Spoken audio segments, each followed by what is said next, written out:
man is huge. Wrestling massive tiger sharks. Get it, come on. 3 feet wide mouth with 2-inch teeth trying to take your arm off. Battling stingrays with razor-sharp whips. Oh my God, it's enormous. Where's the fish? All right, everybody stay cool now. Wrangling eels thicker than tree trunks. Oh, there he is. That's a big one. Take chances with it, and you've lost your foot. Or you've had a large chunk taken out of your leg. And capturing the biggest squid on the planet. Tentacles hanging on to the side of the ship and wrapped around the gaffs and everybody yelling and screaming. Unbelievable battles between the world's most amazing anglers and whopper fish. Unhooked, monsters of the deep.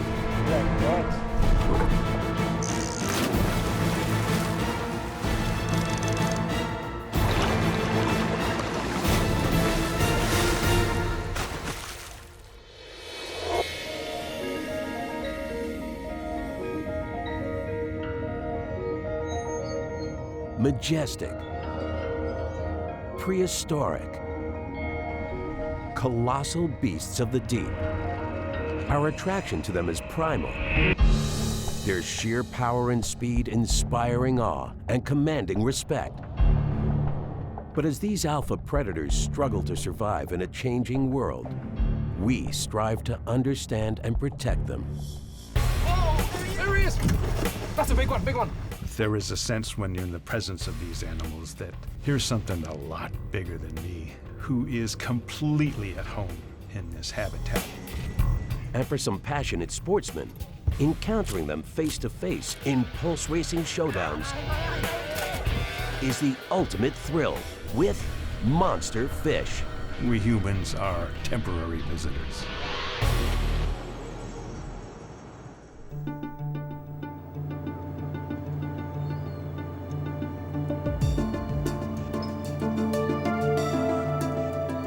January 2007. New Zealand Sea Captain John Bennett sets out for a 3-month fishing expedition to one of the most unforgiving places on Earth.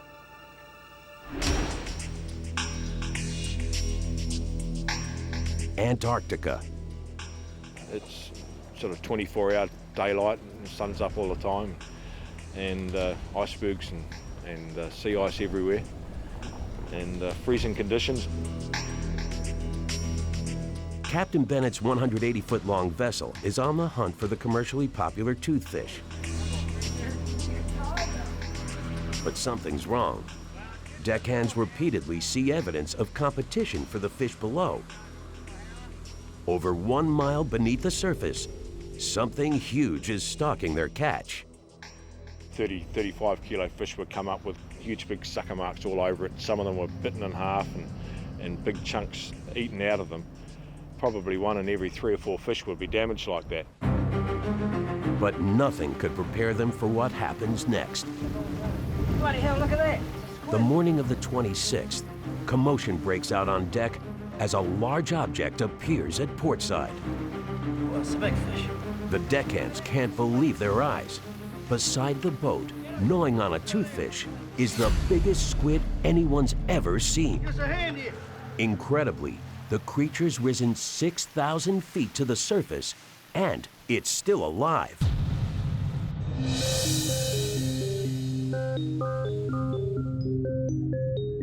A tentacled beast nicknamed the Kraken has haunted seafarers for centuries. Yet it may actually be real.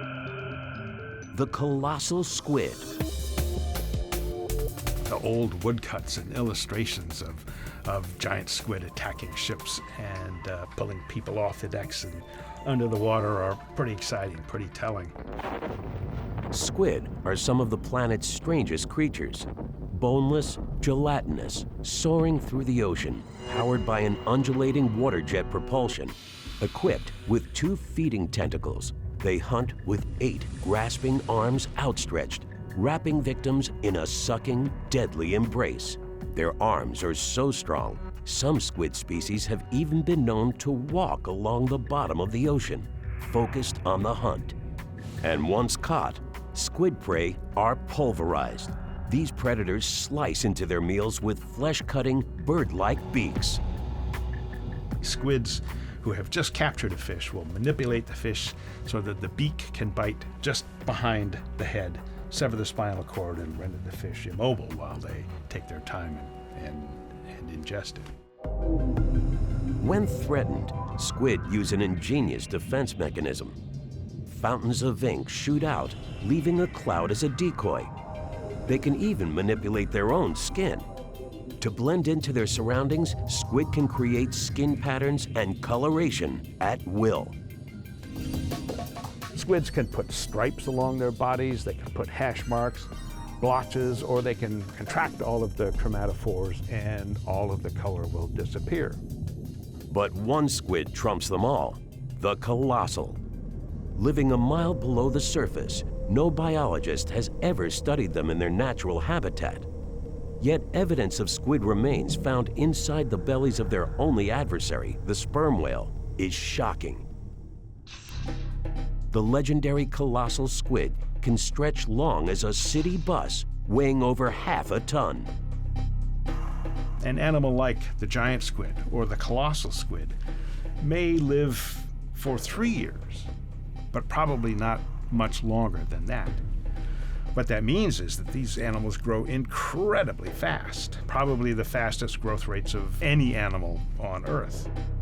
For centuries, capturing this legendary ocean Goliath was considered impossible, until one fishing expedition dared to defy the odds. It's not a good look when you're talking to the boys in the pub when you get home about the world's first and only colossal squid that got away. You know, I can just hear them saying now, yeah, right, you know. Now, back on the boat, as the deckhands stare in wonder at the mythical beast, they've got to move fast. Using pole gaffs, they scramble to secure the squid to the vessel. It's huge.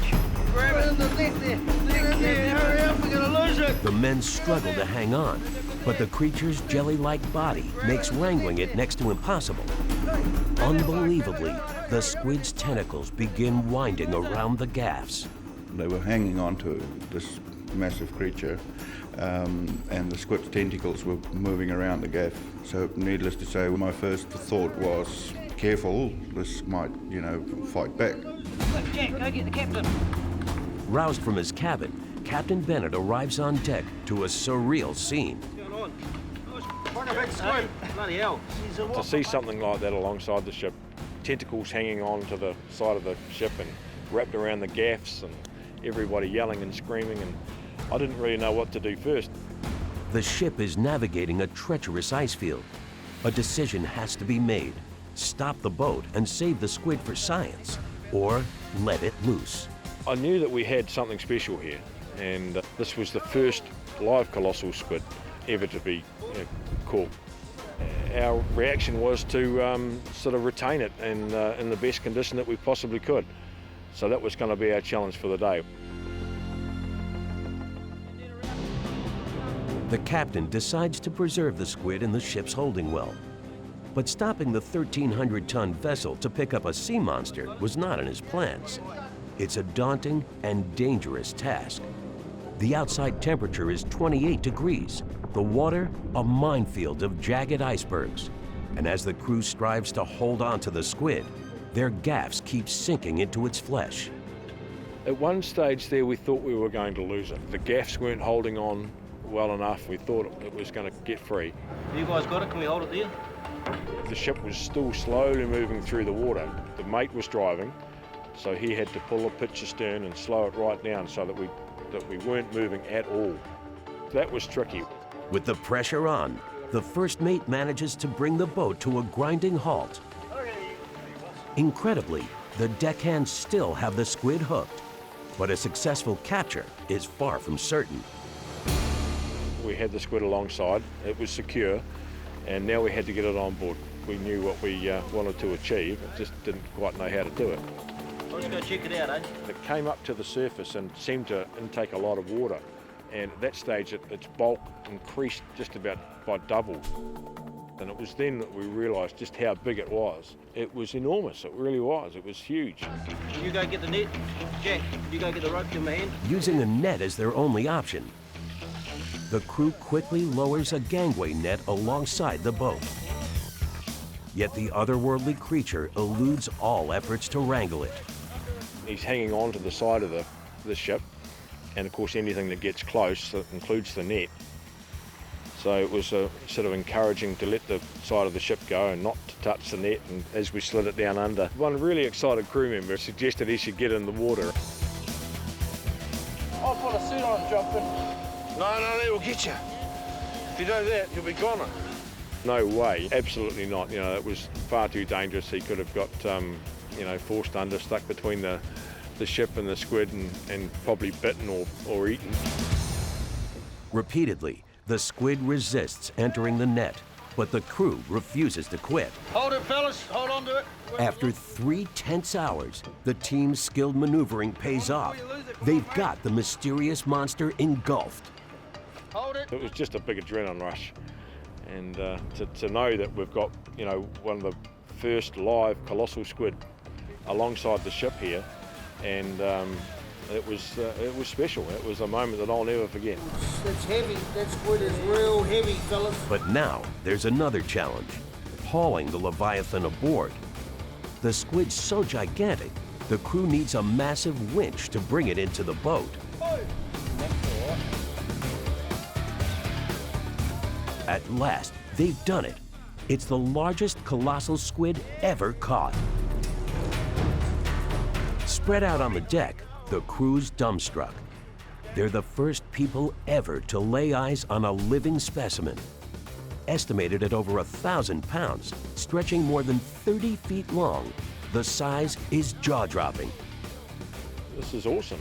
It's a mysterious creature that we haven't had the opportunity to examine, and here it was right for us.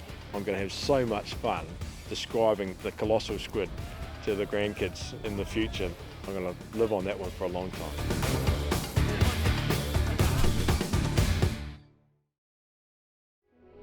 Today, the phenomenal beast is preserved for posterity at New Zealand's Te Papa Museum, a stunning glimpse of a deep ocean universe and a reminder of the importance of protecting these monster fish for the next millennia.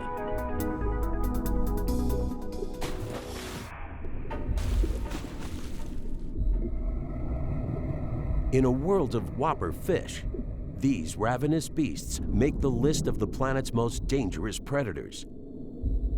Lone wolf hunters, they have one mission: destroy and devour. The tiger shark. The strength of that bite you would not be able to pull out without leaving a substantial portion of yourself there with the shark. They are very powerful.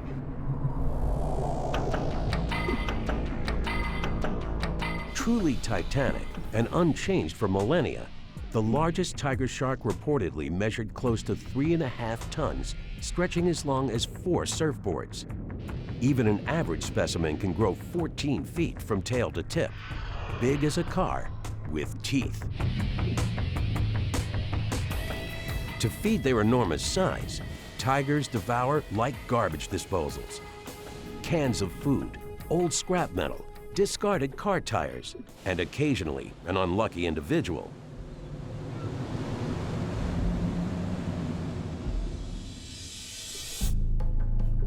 Humans are not first on the menu, but tigers are second only to great whites in the number of vicious human attacks.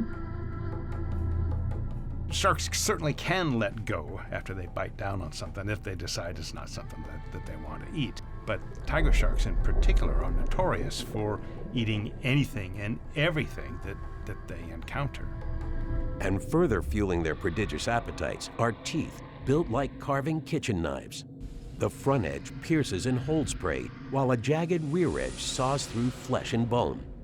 This double design allows tiger sharks to shred prey other sharks can't penetrate. Even rock-solid sea turtle shells can't keep a tiger from its next meal.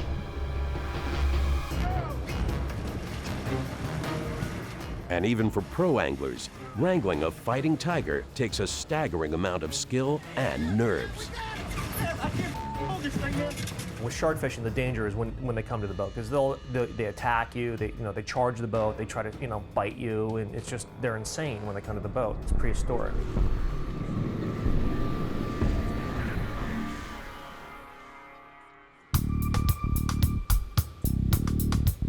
July 16, 2005, Martha's Vineyard, Massachusetts. Sport fisherman Ivo Allen charters a boat to travel off the coast. His mission, to do battle with the biggest, most fearsome predator he can find. So it's nice to kind of add to the chum slick some fresh scent in the water from these fish we're catching now. We're just wasting time if we don't have chum going in the water at 24/7. Ivo and his crew are competing in a 2-day monster shark tournament with a $260,000 grand prize. Yet the contest combines science and sport, as the team plans to tag, measure, and release smaller sharks for the National Marine Fisheries Apex Predator Program. You catch them, you reel them in, and then what we do is we tag the fish. We measure it as best as possible because they're pretty feisty when they come to the boat. We try to calculate the weight of the fish, and then we cut the leader. By building research into the tournament, scientists are able to raise conservation awareness and protect species increasingly threatened in commercially overfished waters. Good job, good work. Now, it's midday on the last day of the tournament. The anglers have caught, tagged, and released 9 sharks. It's yours. But they've yet to land the monster specimen that could win the contest. I'm not marking a thing, man. Already 20 miles offshore, Ivo and the captain make the decision to head even farther out to sea. Clear those rods right now. All right. I said, let's go. Everybody looked at me like I was crazy. My mates were second guessing me. We're going, we're going. And we ran for 2.5 hours, and it was silent in the cockpit. I mean, people just gave up. The team circles a 4-mile area, dispensing a steady stream of chum. Hopes are high for attracting a shark, but there's little time left. The anxious crew scans the water. Do you see him out there, Brian, or no?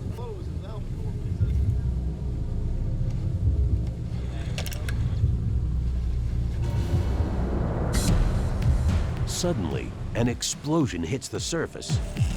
Can you tell what it is? I can't get a real good look. Something enormous has just taken the bait, and the line is ripping off the rod with astounding speed. A lot of people ask me, what did it feel like?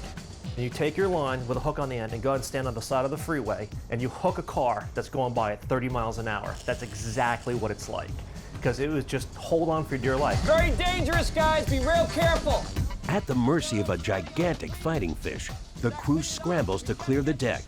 They know all too well, if the lines get tangled, the monster shark can break away. I don't care if he's pulling. You pull back. But against a whopper, just staying upright is a back-breaking struggle.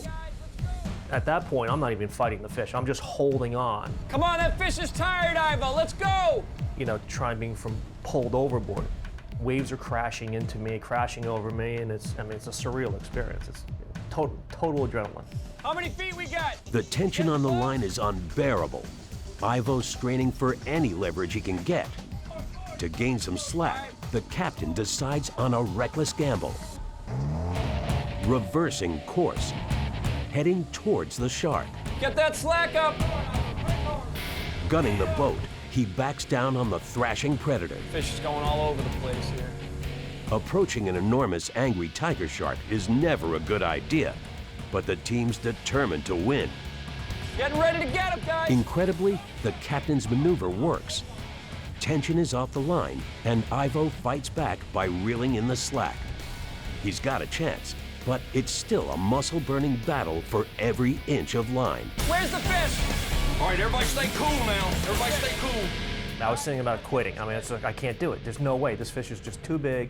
And everyone's screaming at me, look at the time, look at the time. Right here, about 100 yards. Finally, a breakthrough. After 30 grueling minutes of arm-wrenching work, the team gets a first glimpse of their adversary. It's a chilling sight. Damn it, it's huge! The fish comes up and it goes dead silent. Everyone's just sitting there looking at the water like, holy, what did we just catch? You let me know when you got that fish. What the hell do we have on the end of the line? Get it. Yes. Come on, guys, let's go. And Jay just looks at me and he goes, big fish. And he looks scared. It's the winner. It's a tiger shark, over 17 feet long. The notorious predator's only a few feet from the boat and extremely agitated. The colossal creature's powerful jaws are lashing out at anything and everything. It even bites down on the boat's motor. You have the 17-foot shark with a mouth that's 3 feet wide that's, you know, jumping up onto the boat trying to bite anything it can.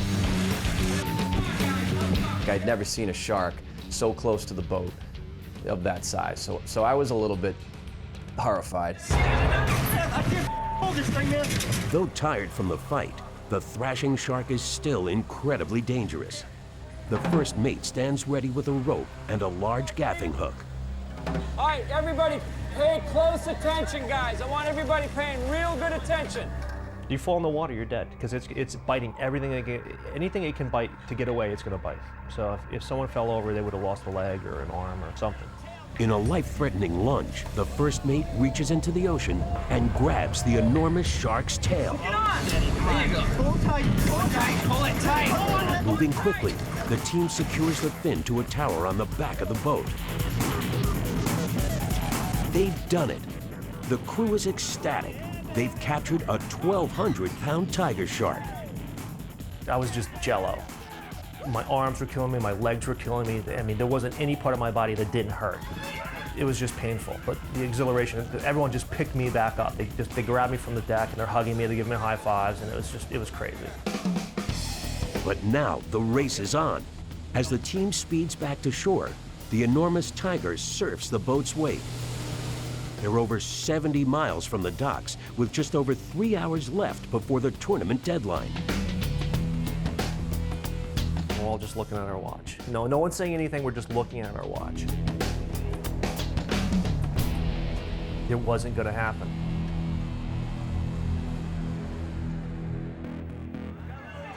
We got the winning fish, there's no doubt about that, but I don't know if it's gonna win. Arriving just moments after the 6:30 cutoff, the anglers miss out on $250,000. Yeah, it really laid on my shoulders. If I could have gotten it in a little quicker, 6 minutes sooner, we would have won. Though the shark didn't survive the journey, biologists on hand dissect the 1,200-pound tiger for vital research. 5.8. It's the biggest specimen the Apex Predator program has ever seen, and an invaluable opportunity to better understand these magnificent and deadly monster fish.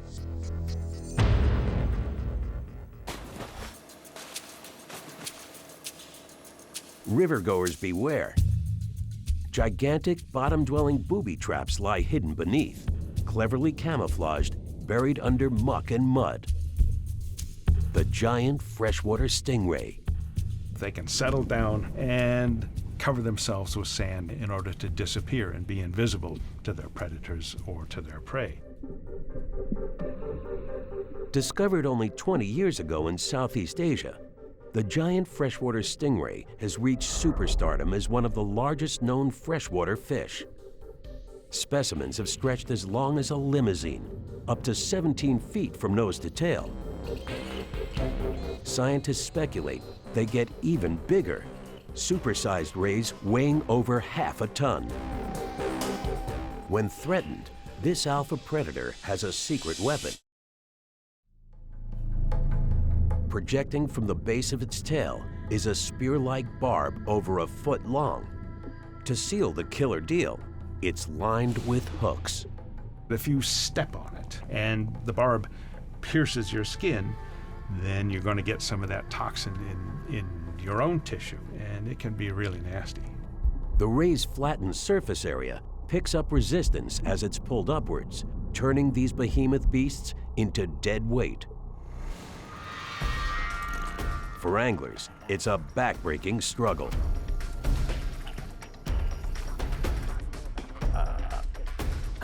I believe that the giant freshwater stingray is comparable with anything in marine waters.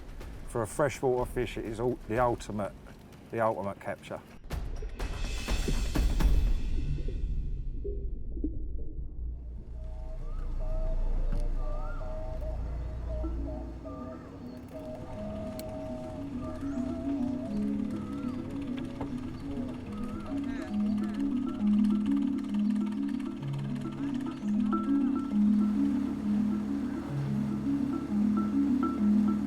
March 2008, the Bon Pakong River, 50 miles southeast of Bangkok, Thailand.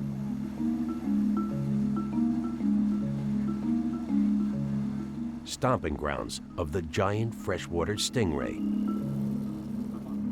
Local fishing guide Wudachai Boy Kuensuan has pioneered search strategies for giant rays in Asia. Today, Boy and his friends head out on a quest to break their personal record of 400 pounds. The goal? The ultimate whopper. The giant stingray is like a dinosaur hiding at the bottom of the river.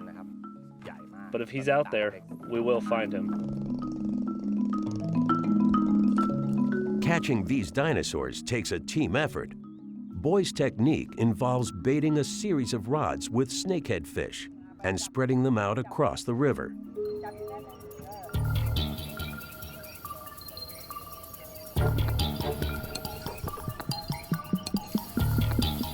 The men wait and watch. There's a sudden tug on the line. Boy scrambles to gain leverage, but the powerful pull is stronger than anything he's ever felt.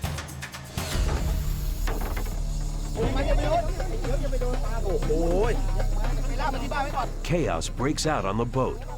The massive stingray is like a motor beneath the water, towing all 4 passengers upstream. It was a gigantic fish. It pulled the boat up and down the river. Like 5 or 6 guys, all like holding on for dear life to this giant fish. Abruptly, the stingray grinds to a halt. The fish is stuck like a plunger to the riverbed, refusing to budge.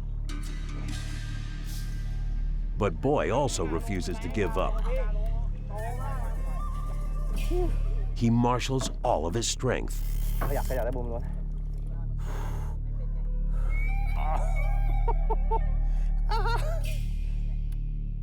Characteristically, they clamp themselves onto the bottom of the riverbed. Very hard to shift these fish when they do that. You could be talking about a 200 kilo fish with possibly 200 kilos of mud and debris on top of it, you know.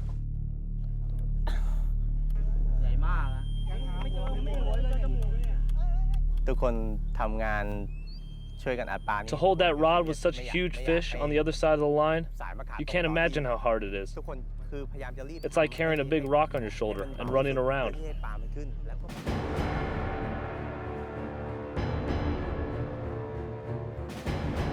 Nearing total exhaustion, Boy reluctantly passes the rod to another team member.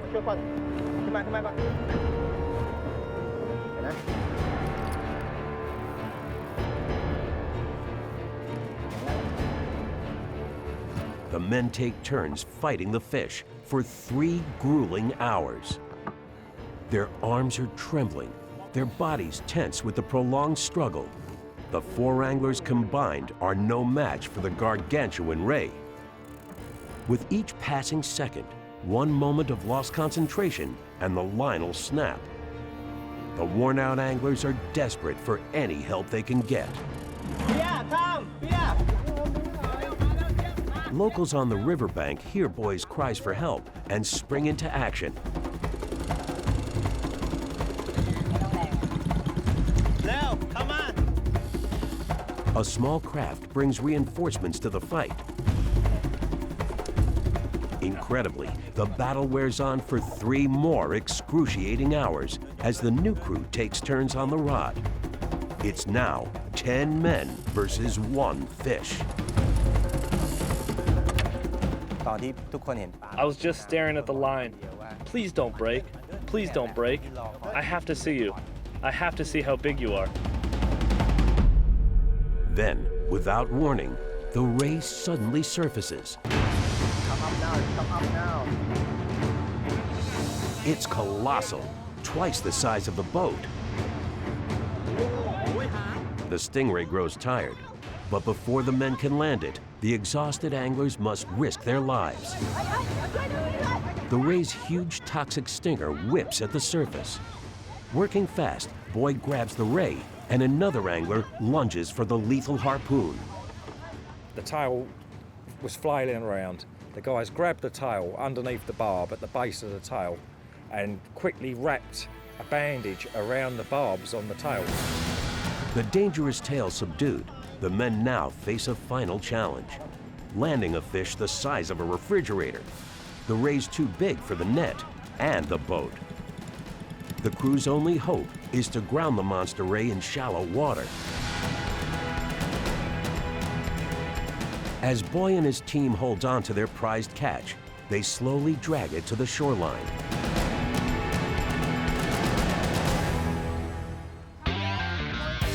At last, they've landed the biggest ray they've ever seen. The stunned crowd stares in wonder at the colossal beast. It's truly a dinosaur, weighing 1/4 of a ton, with a wingspan of over 7 feet. The prehistoric ray's a world record freshwater catch on rod and reel. I've shared this feeling with all the team. It's like a feeling of relief that you've actually managed to get the fish up without losing it, elation and awe just at the sight of the creature, you know.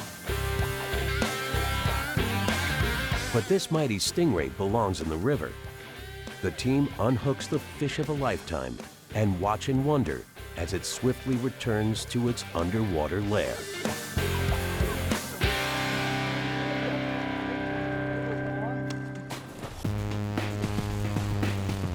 Among the ocean's mightiest monster fish, they're blitzkrieg bullies, pure muscle packed into a compact killer package. Fearless, aggressive, outmaneuvering the competition, they swoop in at turbo speed, decimating prey. The giant Trevally. The giant Trevally makes me think of a Shelby Cobra. A lot of power into a pretty small package that accelerates like nobody's business. Tropical Pacific alpha predators, giant Trevallies patrol reefs with attitude, capable of reaching nearly 150 pounds, stretching over 5 feet long. Combative Trevallies harass everything in sight, even sharks. Here, a Trevally takes food right out of a barracuda's ripping jaws. They'll strike from the blind side of the prey, whether it's bright light or dark water. They take advantage of the natural surroundings to make themselves invisible until they're too close to be avoided. And behind every bully, there's a formidable weapon. A thick, muscular body focuses power through a narrow area known as the caudal peduncle, giving giant Trevallies powerful tail fins and stunning speed. With such aggressive power, the giant Trevally is one of nature's toughest targets, turning a catch into a contact sport. Sometimes it'll just smack you into the side of the boat. It'll strike so hard. The intensity and the adrenaline pump. These little 150s, the 150s, I don't know, they seem to pull some strikes, don't they? I don't know what. That's one of the ones already. January 29, 2008. New Caledonia in the South Pacific. Aussie angler Luke Worsta sets out with friends to chase the giant Trevally, called GT for short. For passionate fishermen like Luke, this muscular fish is a fierce opponent that must be treated with respect. The GT, they are a gangster of the reef. They are so tough. I have such a mutual respect for this fish. Nice one, mate. It's my life. GT fishing is my life. And catching this bad boy of the reef is no easy task. I specifically am training just for GT fishing. Cramps up there, cramps in the bicep, and cramps up here, cramps in the forearm. If you're not in shape, GTs will find your weakness. The environment alone is challenging. I'll just take the boat over here and just spin it around back into the wind just to give you a good angle. GT live a few miles offshore, often amongst huge waves. There's a bit of a bomby just coming out there, Luke. Yep. Out here, Luke and his friends throw cast after cast. And they aren't the only predators on the hunt for GT. Sharks also circle ominously beneath. Oh, look at him, look at him, look at him. Reef shark, reef shark. Oh, he's already sharked him. We've just hit a patch of bait, got our lure in the middle of it, hooked up a GT, and as soon as we've hooked up, we've had a big shark, big whaler shark. Well, needs no words. As dusk approaches, the group decides to stop for the day.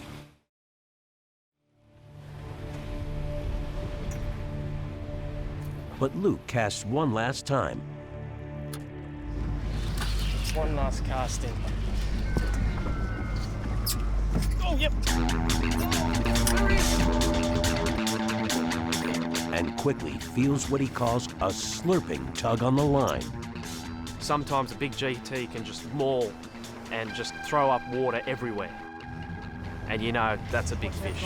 Sometimes they can slurp it. This was one of those strikes. In an effort to pull the GT off the reef, the anglers gun the boat. But the Trevally has other plans. Amazingly, the tenacious fish is overpowering the vessel. It wasn't moving. If anything, the fish was pulling us back to the reef with the boat. As soon as they pull you back to the reef, you're gone. They'll cut you off, and you'll have lost all your hard work. That's a big one, big one.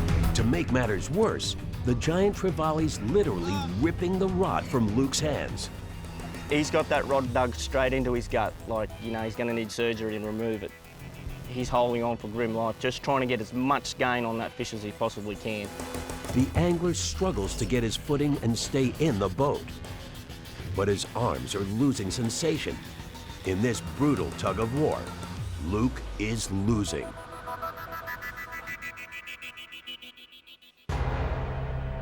There was a time when my back had almost given way. I was out of my fighting posture and I was pretty much buckled over the side of the boat. No angler ever wants to be that way. I thought, I've lost my opportunity now. In a tense moment, the exhausted anglers nearly yanked into the shark-infested ocean. As Luke fights to stay focused, the wrestling match rages for an excruciating 30 minutes. My muscles were full of lactic acid and they were ready to give up. Slowly but surely, I was able to start pumping and whining, and slowly she started coming up. As the fish surfaces, the anglers get their first glimpse of the heavyweight on the other end of the line. When I saw that fish for the first time, I had no words. I was speechless. Oh, there he is! It's big. My God. It's a Goliath. It looked like a Volkswagen. The giant Trevally's built on a monster scale, the biggest the group's ever seen. To get this behemoth on board, it'll take the strength of 3 men. As the 21-foot vessel bounces on the churning sea, the fishermen try to hoist the Trevally into the boat. With a final coordinated pull, at last, they've got it.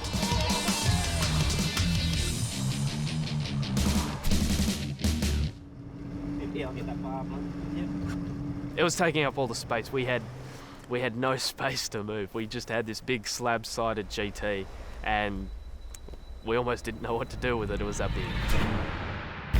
The giant Trevally's over 130 pounds and an estimated 5 feet long, a Goliath of the reef. It's the catch of a lifetime, but Luke is passionate about fish species survival. He knows he must release the GT as soon as possible. Pumping the fish's gills with seawater to keep it breathing, he carefully places his catch back in the ocean. Once we released that fish, she gave a few kicks, but then she started to descend. But she didn't descend normally. She turned on her side and she was basically exhausted from the fight and dying. The anglers watch in horror as the GT begins to spiral to the bottom. Luke does the unthinkable. He dives into shark-infested waters to save the fish. On board, his friends are in a panic. Hey, don't worry, it's only a fish, mate, come on. Get out of the water. Get out of the water. The fish will be fine. I did think about it just as I was jumping in the water, but as soon as I was in, it's now or nothing. It's not a chance that I'll get again, and if I don't take it now and try to make a difference, then I'm not going to feel right. You're crazy, the shark's here. Ignoring his buddy's anxious cries, Luke cradles the massive GT in his arms. As he struggles to move water through the giant fish's gills, they both become predator targets. At that point, you step into their realm, you are bait. So there's always that chance. It was a bit more difficult than I had expected because I'd already exhausted my energy so much that I was even struggling to swim myself, so we were almost two of the same. Luke swims with the crippled giant for 10 long minutes. Slowly, the GT shows signs of life. With a sudden, furious kick, the Trevally darts away. Luke and his catch of a career have both survived intact. Once I got back in the boat, my arms were trembling, my whole body was trembling, and you know, they were calling me nuts, but they knew I'd done the right thing. Good on you, Mark. Well done.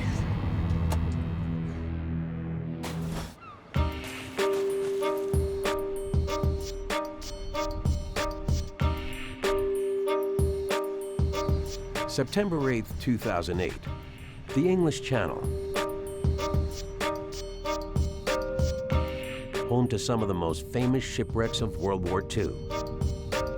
The big wreck we're fishing today? Or and for modern anglers, the perfect place to hunt for an elusive opponent, the Conger Eel. So that means big eel then. Now, for the first time in 30 years, conger enthusiast and devoted shore fisherman Roger Beer will fish from a boat heading into the channel to chase this mighty fish. The expedition starts slowly. Luring the conger is a painstaking art. The eel prefers the safety of shipwrecks and must be coaxed out of any chosen hiding place. Roger feels a nibble on the line. A conger is toying with his bait. You feel every little tap, and the eel was very slow biting. I just kept quiet because I thought, well, if I miss it, I won't have to say too much. So I just let him go and just let a bit more line off, and for 15, 20 minutes. Then he finally started going off, and I just hit him like a steam train. The conger's ferocious jaws have locked onto Roger's bait. The fish is making a beeline for the shipwreck. Roger must keep the eel off the grounded vessel without snapping the line. It's a delicate balance, a game that can end at any moment. It's either you hook the fish, land it, or the fish will get the better of you and snap the line, or the fish will get in the rocks. That's how good they are. They're very, very cunning fish and very devious.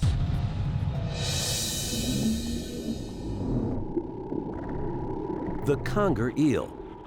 These serpentine stalkers are like water-bound snakes.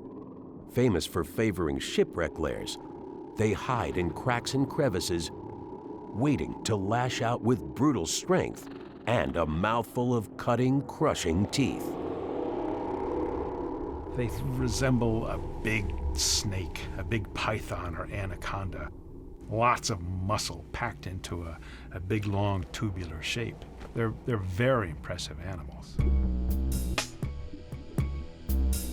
Able to reach lengths of over 9 feet, weighing more than 250 pounds, congers are like creatures from science fiction, the undisputed kings of a family of eels made up of over 100 different species. Eels are powerful predators. They're really good at hiding out in the dark behind some sort of cover and then striking out quickly to capture their prey. And if the first bite doesn't kill, the second one will. Eels use an extra set of teeth buried deep inside their throats called pharyngeal jaws to snare and cut their meal, annihilating any hope of escape. For some anglers, this vicious creature is the ultimate adversary.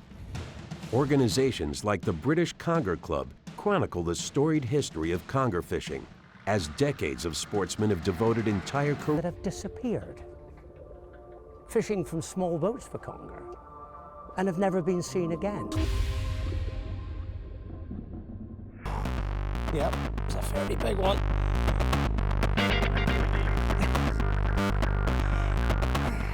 Now, back on the boat, Roger's experienced hand wins out. He keeps the eel in the open channel, but he soon faces an even tougher test. Certainly tires you out. Endurance. The strength of the hooked conger is overwhelming. It's clear this is no ordinary eel. I was concentrating on being one jump ahead of the eel. After 10 minutes or so, your arms start to not belong to you. So you've got to concentrate to get that bit of power back. It was very uncomfortable trying to land the fish. Not a bad one, Rog. Without warning, the eel suddenly surfaces. There he is, Gord. It's shockingly huge. A whopper specimen stretching across the surface of the water like a giant snake. The fish, as it came up to the surface, I have never seen anything like it. I've seen eels to 80, 90 pounds, but this dwarfed it. God, it's bloody huge, Rod. Big one. But the conger doesn't stay up for long. With a sudden burst of energy, the eel makes a dash for the ocean floor. With luck, I managed to get him up, but every time I got him up halfway, he went straight down again. He's diving. He kept going down again, and then up, and down again. The line can snap at any moment.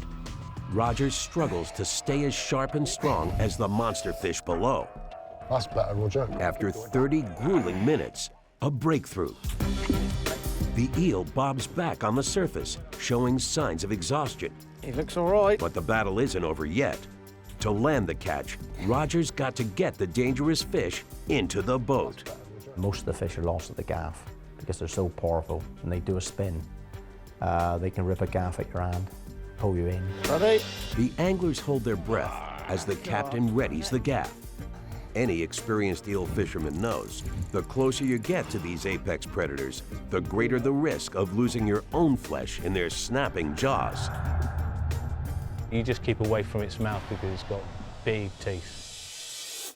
Big female. Marshalling his strength, in one swift move, the captain hooks the gigantic eel and swings it into the boat.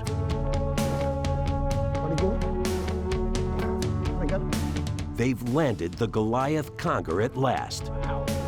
Well, I say, Roger, that's a little bit bigger.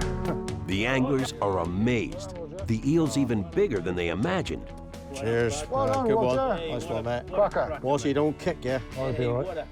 Over 9 feet long, weighing in at 109 pounds, it's the biggest conger captured off the coast of England in a decade.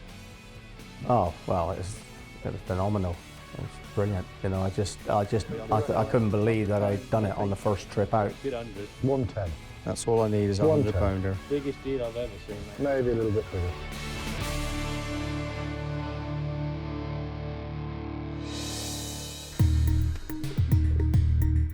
Mammoths of the deep.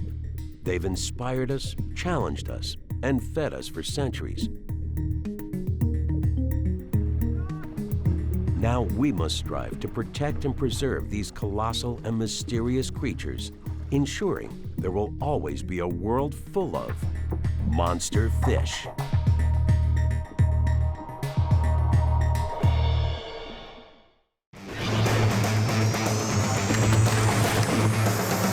fighting black marlin. The fish just took off ripping and just all hell broke loose. We came, we saw, and we tagged. Colossal swamp creatures. I've had people cut on the face with them. Keep going, round! Speed demon whoppers. Okay, watch the rope! It was going so fast that the reel actually started smoking. And supersized predators of the deep. It pulled me from one end of the boat clear to the other side of the boat, and I thought I was going in the water. For science, sport, and food, it's the most extreme encounters in our eternal quest for big fishtails.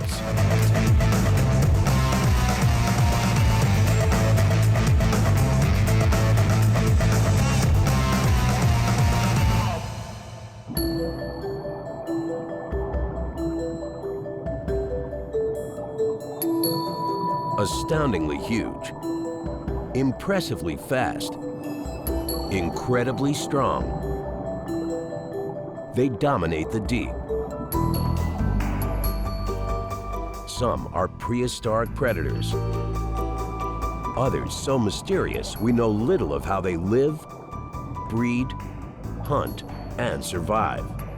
In oceans, rivers, bayous, and even aquariums, each monster fish encounter brings us closer to understanding them, protecting them, and marveling at their size. With almost limitless capacity to grow, feeding non-stop, the longer they live, the bigger they get. Almost all species of fish have what we call indeterminate growth. They grow throughout their entire lives. It takes a long life and a genetic propensity. You have to have the right genes.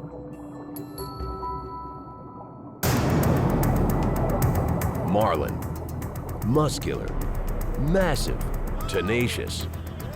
Among the sea's fiercest fighters and hunters, these monster fish prowl the planet's biggest oceans in search of prey. They hunt more like a lion might hunt.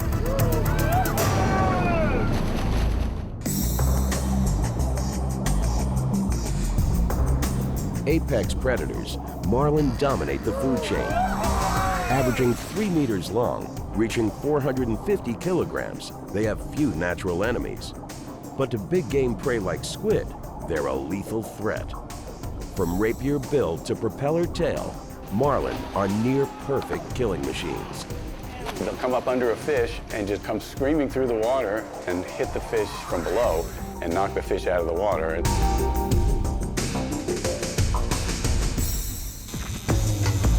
These relentless hunters have a major natural advantage: red muscle.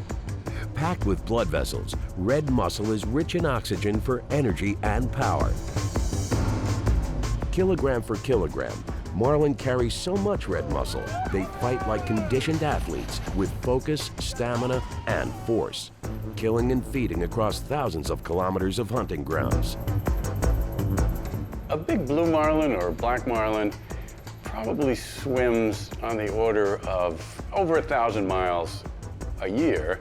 And if they live to be 20 or 30 years old, it's 30,000 miles. Hunting so well, marlin keep growing, reaching as much as 800 kilograms. Some believe they get even larger, whoppers no human has ever seen. For anglers, it all adds up to one thing: landing a formidable fighting marlin is the challenge of a lifetime. I think every fisherman has at some point in their life aspired to catching a marlin. They are the ultimate game fish.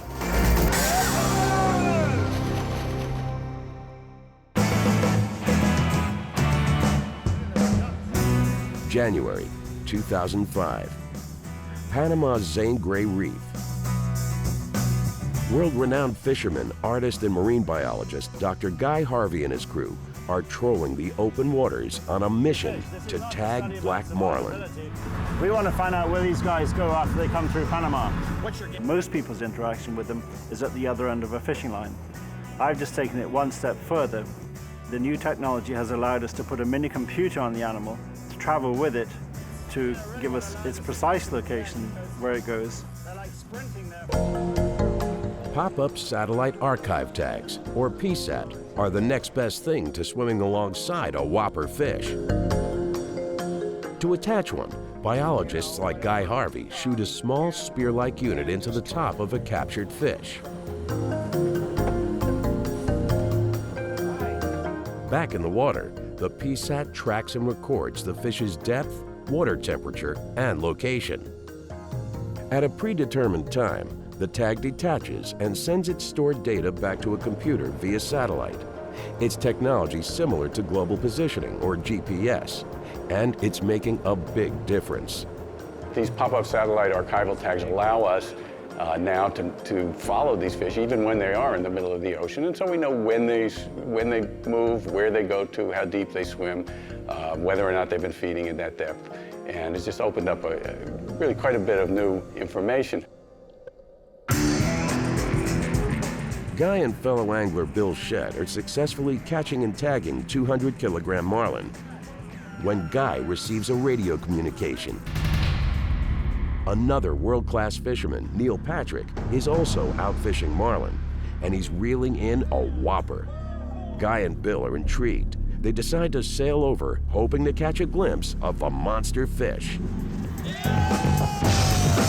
On his boat, Neil Patrick believes he's hooked a world record. He's already put in hours keeping the fighting, leaping marlin on his line. And it did several jumps where it cleared the water completely, about 2 or 3 feet out of the water. And this fish is 15 feet long, so it was an impressive sight. Neil makes a momentous decision. Instead of landing the marlin for the record, he wants Guy Harvey to tag it. Every angler aspires to catching an IGFA world record at some point in their life. For Neil to have given up the chance of possibly getting the 50-pound test black marlin world record was a big thing to give up. Guy and Bill Shedd pull up alongside Neil Patrick's boat. Guy faces a huge challenge. Beneath the waters, the fighting fish is getting dangerously tired. To tag him safely, Guy has to get the marlin to the boat fast. When they start jumping, they expend a great deal of energy in a short time, and they get tired very quickly. Often when they're released, they can't swim away in their normal speed, and so they become susceptible to predation, primarily by large sharks. Guy hatches a daring plan. To bring the marlin in fast as possible, he'll hook it to an additional fishing line. No fisherman's ever done this before. With 2 lines attached, the team can reel it twice as fast, tagging it quickly and successfully releasing it. Guy hopes it'll work, but to do it, he's got to meet this monster fish face to face. And he says, well, we can't bring Mohammed to the mountain. We'll take the mountain to Mohammed here. He said, look, I'll swim down and attach a second line. And I thought, well, that ain't gonna happen, but you're Guy Harvey, so let's try. Guy hits the water. He's an accomplished swimmer, but he's no match for a marlin, fish that can easily reach speeds over 60 kilometers an hour. And most human beings can't swim at that speed, let alone wearing diving gear. Swimming down with a line in your hand, 40 feet under the water, trying to catch up to this marlin that's more than 1,200 pounds, that's not an easy thing to do. In fact, that's never going to happen again in the history of fishing. Guy makes repeated attempts. The effort is exhausting and risky. Every time I get close to it, previously, she would kick away. Again, all of that is cause for concern because it's sudden movements like that that will cause the line to break if the drag is too high. He goes for a final try. After fighting for hours, the tired fish is slowing down. At last, 12 meters underwater, Guy approaches the biggest marlin he's ever seen. Just to be in the company of an animal like that was exhilarating.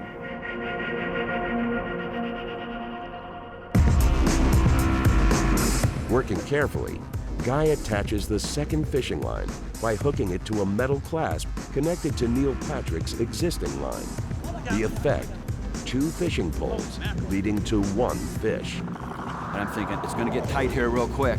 And then it did, and the fish just took off ripping and just all hell broke loose. Marlin will fight to the death. The team has no time to lose. Working hard, they reel the immense marlin close to the boat to tag it. Successful tagging takes precision and focus. Any delay could cost the fish's life. The fish is pretty tired, and in fact, he rolled her over, which is a sign of defeat for the fish, and not a good sign for us because black marlin, typically when they roll like that, they're going to die within the next 2 or 3 minutes. So we had to act very quickly.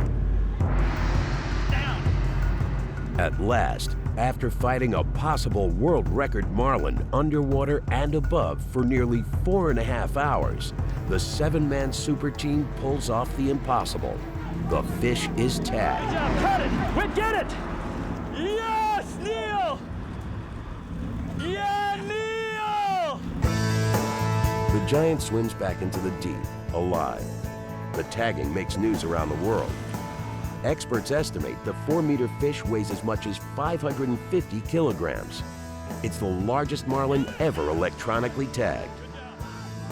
Knowing all that Guy went through, all that Neil went through, it was really a cool feeling to be a part of it. And I think it was just I think I shouted, you know, Neil, attaboy, awesome.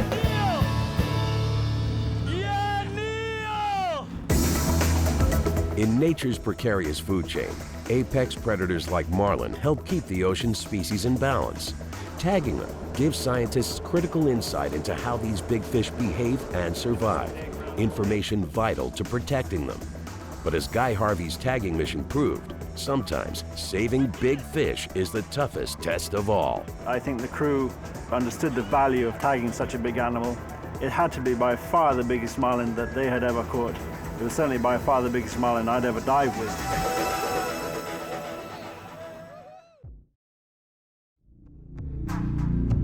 Monster fish rule our watery depths, but one behemoth's as peculiar as it is powerful. Fierce, fearsome, the hammerhead.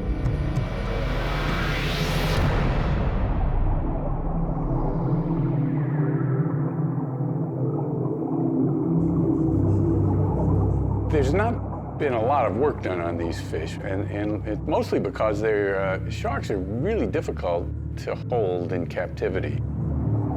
One thing biologists do know, hammerheads can get very big. Some grow 6 meters long, longer than a military Humvee, averaging over 300 kilograms. Record hammerhead have weighed more than 1/4 ton. They cruise coastal waters eating big game fish, hunting with a lethal 6th sense. They can sense electrical fields, they can sense changes in vibrations in the water. Anything unusual will attract a shark. You know, if the shark's around, an injured fish doesn't usually last very long.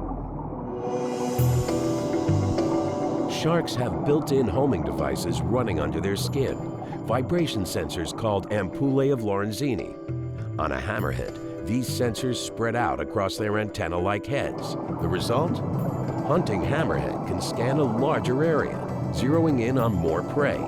It's an advantage that helps them grow to huge proportions. Like all sharks, hammerheads lack buoyancy. Stop swimming and they'll sink. Hammerhead combat this with their fins and face. Their fins, those are shaped like a plane's wings, and by moving through the water, it provides lift. As long as they're swimming forward, they can keep themselves from sinking. On a hammerhead shark, the head may well provide some lift as well. Their design also makes them powerful swimmers, capable of covering vast distances without tiring out. Just keep on going and going and going. They just never, it's like they never stop.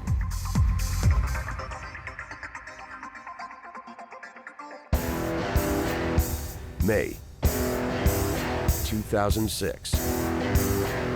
Florida's Boca Grande Pass.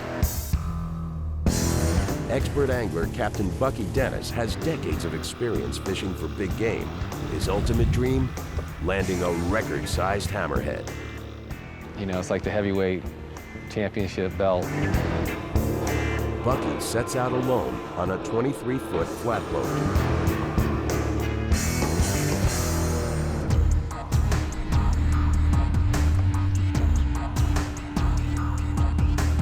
He straps on a fishing harness, drops his line, and waits. As small and medium-sized sharks circle, he maneuvers his bait out of their reach. He's saving it for a whopper.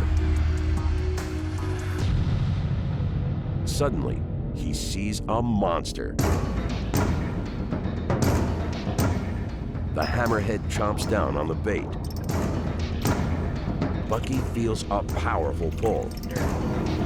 The fisherman's got to fight to stay seated as this Goliath takes him for the ride of his life.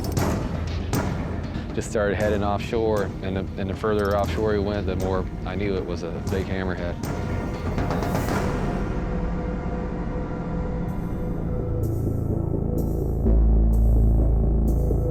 The hammerhead swims steadily underwater without letting up, pulling the boat further offshore. The tug of war rages for 6 back-breaking hours. The hammerhead tows the boat a staggering 19 kilometers out to sea. In the open waters, Bucky's nearly spent and pushing his luck. Any wrong move could cost him more than his catch. It could drag him overboard, bringing him face to face with the fearsome fighting predator. The longer the fight went on with the shark, the more you think about, what could go wrong. If you're not careful, bad things could happen. One little slip up and you can lose a hand or an arm or anything, really. But with a final pull, Bucky reels the shark toward him. At last, after a terrifying tug of war that almost took him to the point of no return, Bucky Dennis realizes a lifelong dream. A massive hammerhead caught. Then I got to see how really big it was, that I knew that it was a world record. To help safeguard the future of these great hammerheads, Bucky donated his prize catch to a marine biology research lab. Autopsies on such large specimens help scientists analyze everything from diet to the effects of pollution on shark organs and tissue. It's vital information in the fight to protect these monster fish from extinction. But tragically, the same anatomy that helps sharks pull a boat for 19 kilometers has also become their greatest threat, their fins. Prized in China for the expensive delicacy shark fin soup, each year, countless sharks die from a practice called finning. Finning is the practice of cutting the fins off a shark and throwing the rest of the fish back, frequently alive. No longer able to keep water moving over their gills, finned sharks sink to the bottom and suffocate.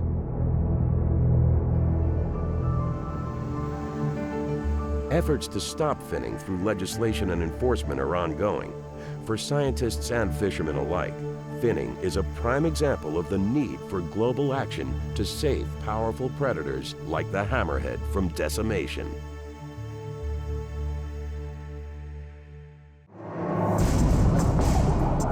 Among the world's mightiest monster fish, some are stealth bombers, colossal, clever, nearly invisible, stalking the edge of the abyss. The halibut. They're one of the really, really large fish. These things get enormous.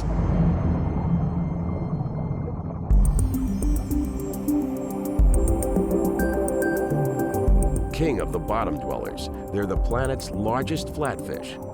Soon after birth, halibut adjust to swim on their sides, turning their mottled gray topside to face up. It's an ingenious adaptation. To potential prey and predators alike, the flesh looks like ocean floor. This clever camouflage puts halibut in control and helps them grow enormous. Some halibut reach gigantic proportions, long as 2.5 meters and up to 300 kilograms. When size meets stealth, it's a monster combination.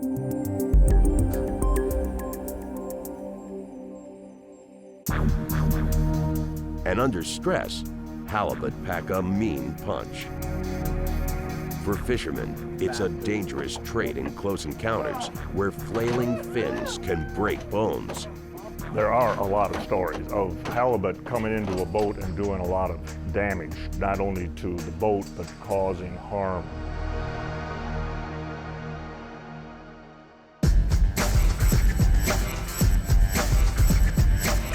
June 1996. Alaska's Dutch Harbor in the Aleutian Islands, the United States' top fishing port, hub of the profitable king crab industry. Rich with big game fish, Dutch Harbor yields hundreds of millions of kilograms of catch a year.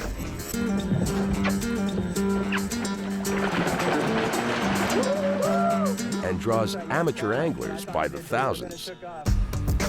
Weekend angler Jack Tragus and his fishing buddies head out into the North Pacific with a rented boat and crew. In the heart of halibut country, they're looking to catch some hefty specimens. Yeah, Jack, you're giving up. You're giving up, slide. But it's a disappointing start. Had a beer and had a sandwich, and well, Henry said, well, let's go guys, enough here. Then, out of nowhere, Jack feels a tug on his line. It's so strong, he thinks he's hit a snag. Stuck, I'm stuck. The boat captain thinks Jack's hit something else, something alive. Henry says, Jack, he says, let me just touch that rod a minute. And he says, that is a big fish. And I says, right. And he says, you want to play that for a world record? Whatever it is, it's stubborn. It's a monster. I think he's hung up on the bottom. Hard as Jack pulls, the fish stays rooted to the bottom. Well, you got us out 450 feet now. But the fish is on a mission. It gradually pulls the unanchored boat over a plunging underwater crater to hide. I had a bow in it, I had my back into it, I had my foot up on the gunwale, and there wasn't any stopping it. It was just going out. And then Henry started calling the depth, and at one point it was 480 feet. As the fish hunkers down deeper, Jack's got to fight even harder to stay hooked.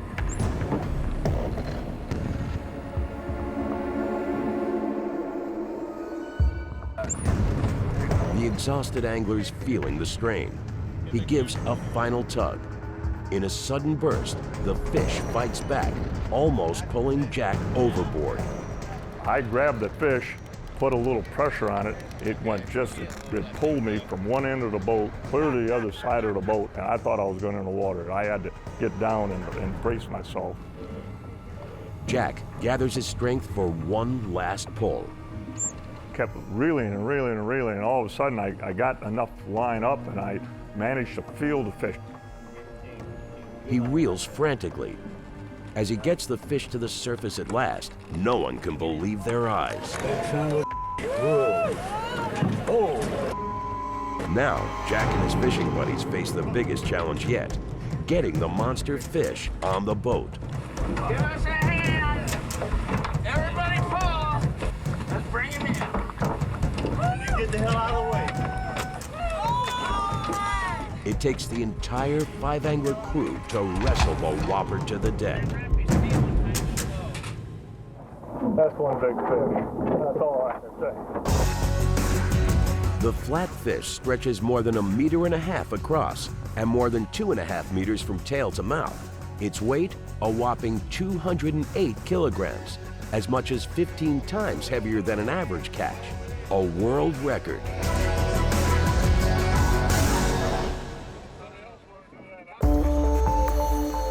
In major fishing economies like Dutch Harbor, monitored sustainable practices such as size limits, catch quotas, and fishing zone restrictions allow healthy populations to thrive.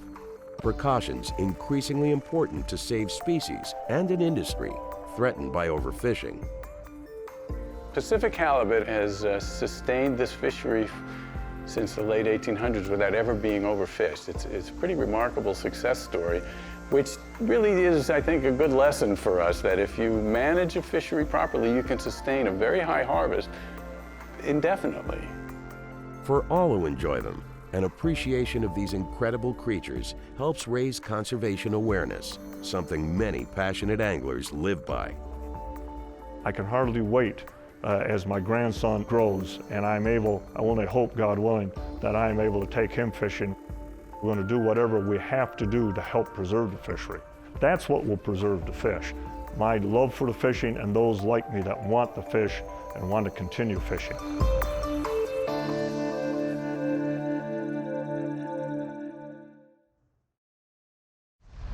Solitary, streamlined, and built like torpedoes.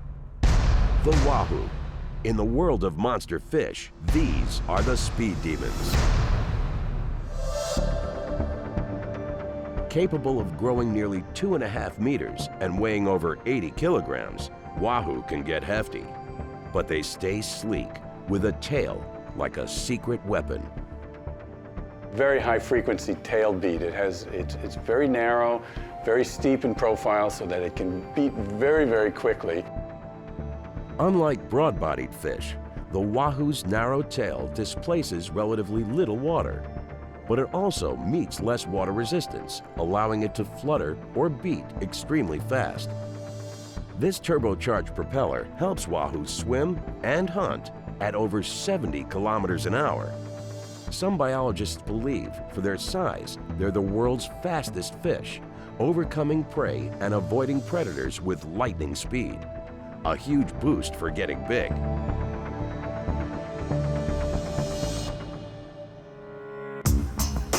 And Wahoo do more than just swim fast. They also grow fast. Incredibly, in one research study, a tagged 5-kilogram Wahoo tripled its entire body size in only 12 months. In the ocean's cutthroat food chain, the less time spent small and vulnerable, the better. For big fish, fast growth's a big advantage. A human equivalent of being like 800 pounds when you were, 1 year old. Where you going, man? For fishermen, these solitary, super-fast hunters are prized and elusive. When you find one that is real big, it's a real big deal.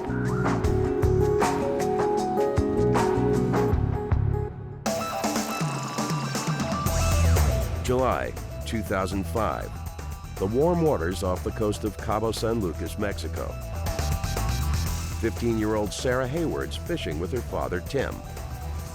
It's getting around 12 o'clock and it was real hot, and so we're like, yeah, we'll just turn in early.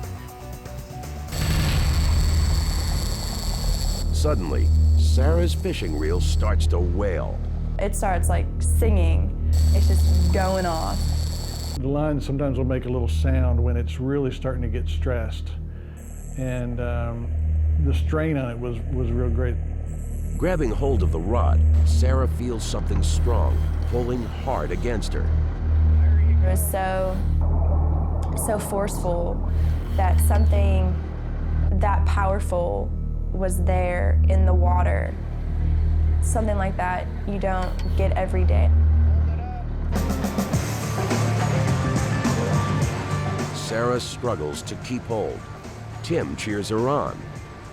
I said, come on, Sarah, you can do it. You can do it. I know you can. And my dad is next to me, and he's like supporting me, like, you can do it, you got it, don't give up. But it's a tough test of endurance against a fish who shows no signs of giving up. I'm exhausted. My arms are killing me. All this work that went into fighting the fish, I lost every ounce of energy in my body. And Sarah's reel is dangerously overheating. The deckhand, I think his biggest worry was that it would get so hot that it would kind of break down the line. There was one point for me when I was reeling it in, and it jetted off, and it was going so fast that the reel actually started smoking, and they were pouring water on it.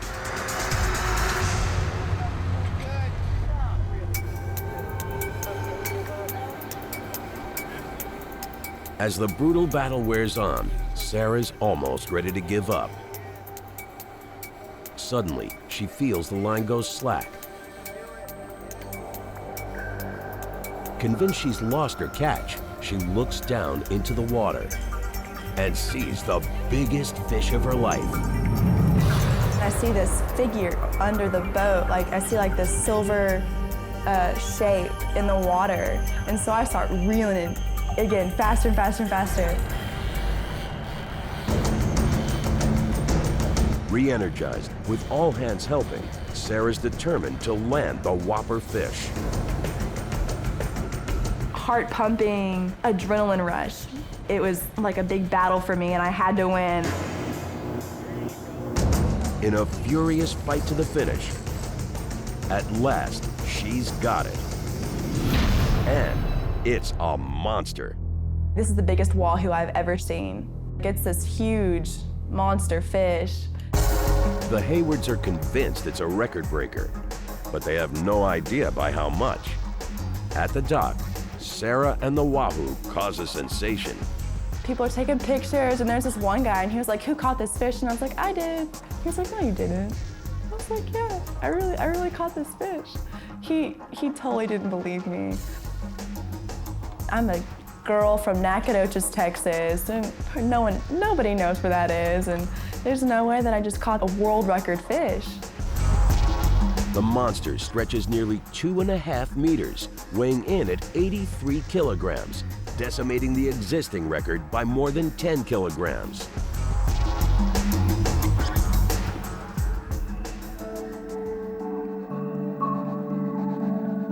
Committed conservationists, the Haywards donate the wahoo for research.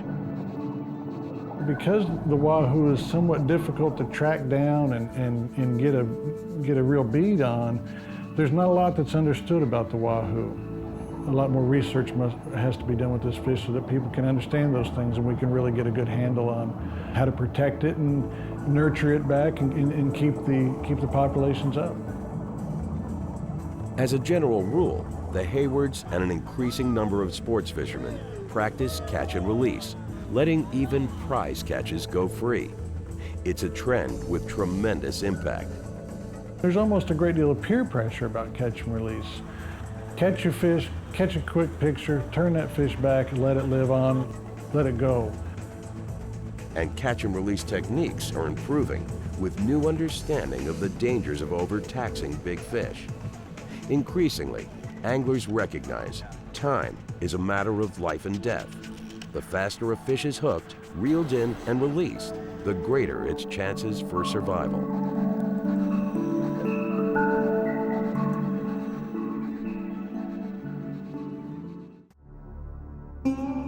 Snouts like reptiles, rows of teeth like sharks, and scales like chainmail.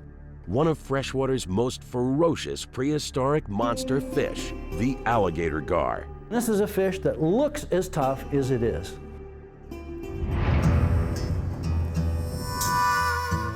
These ancient fish have prowled warm water bayous, rivers, and lakes virtually unchanged for millions of years. In addition to fish, gar eat meat like birds and reptiles. And gar get gargantuan, commonly reaching lengths nearly 2 meters, weighing more than 40 kilograms. They eat anything they want to eat. They can catch any fish that's here. And they keep eating and growing all their life. They never stop growing.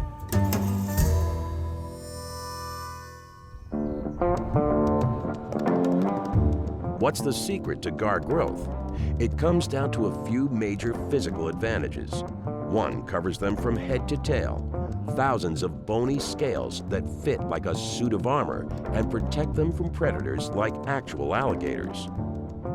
The scales interlock from the front to the back. As you can see, they start here and each one overlaps the one behind it. They're really hard like a bone. I've seen them with their nose broke. I've seen them with their backs in an L shape. Just injuries that another fish couldn't take, and they'll just keep going.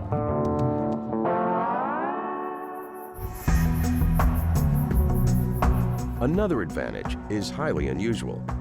Gar can breathe air, surviving above water for up to 2 hours. The same trait allows them to thrive in low oxygen waters, feeding and continuing to grow when other fish die. Where another fish has to breathe oxygen from the water, and during stagnant, times of the year and stuff, the other fish will die off. And alligator gar will still be able to survive because they can come up and gulp air. But the biggest boost to gar growth is their bony mouth. Inside these hard, snapping jaws jut needle-like teeth that can puncture flesh. I've had people bit on the shoulder with them. I've had people get their leg of their pants tore off. I've had people cut on the face with them. This fierce, armored species has almost no natural predators. Even humans have a hard time catching them. You just have to continuously, get smarter as you go because the fish, they didn't live that long by being stupid,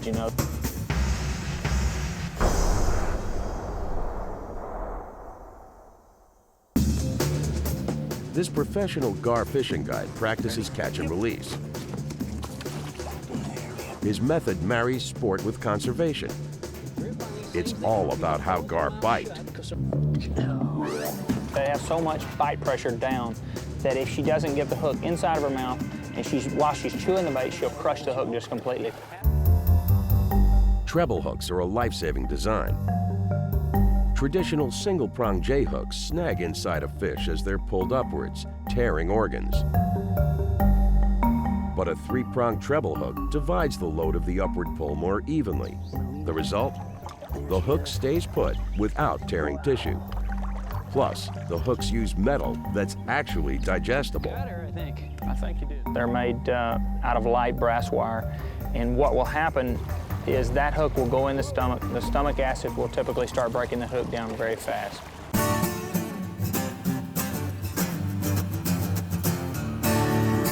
June 2005. The afternoon sun heats up Texas's 900-kilometer Trinity River. Fishing journalist Doug Stange and alligator gar guide Kirk Kirkland are on the hunt for gar. I've tried to go fishing for alligator gar for many years, but all you get is people who do not appreciate the fish. They don't know how to actually go after them very well. And he is the first guy that could actually convince me that he knew what he was talking about.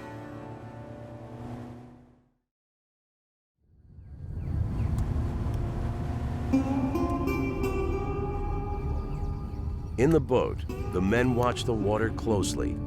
The red float will signal if and when they get a bite.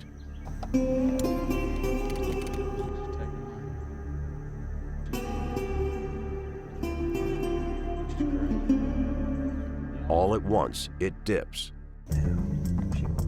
Something's happening here, something's going on. Never letting the float out of their sight, Kirk and Doug wait. Under the cloudy waters, the fish feeds on the bait. It's a game of cat and mouse. The men follow the moving fish, keeping tension on the line. At last, the wait is over. Kirk's confident the fish has swallowed the bait and the hook. Here we go. Oh my goodness. Oh, look at this. The resistance surprises them. This gar's got muscle.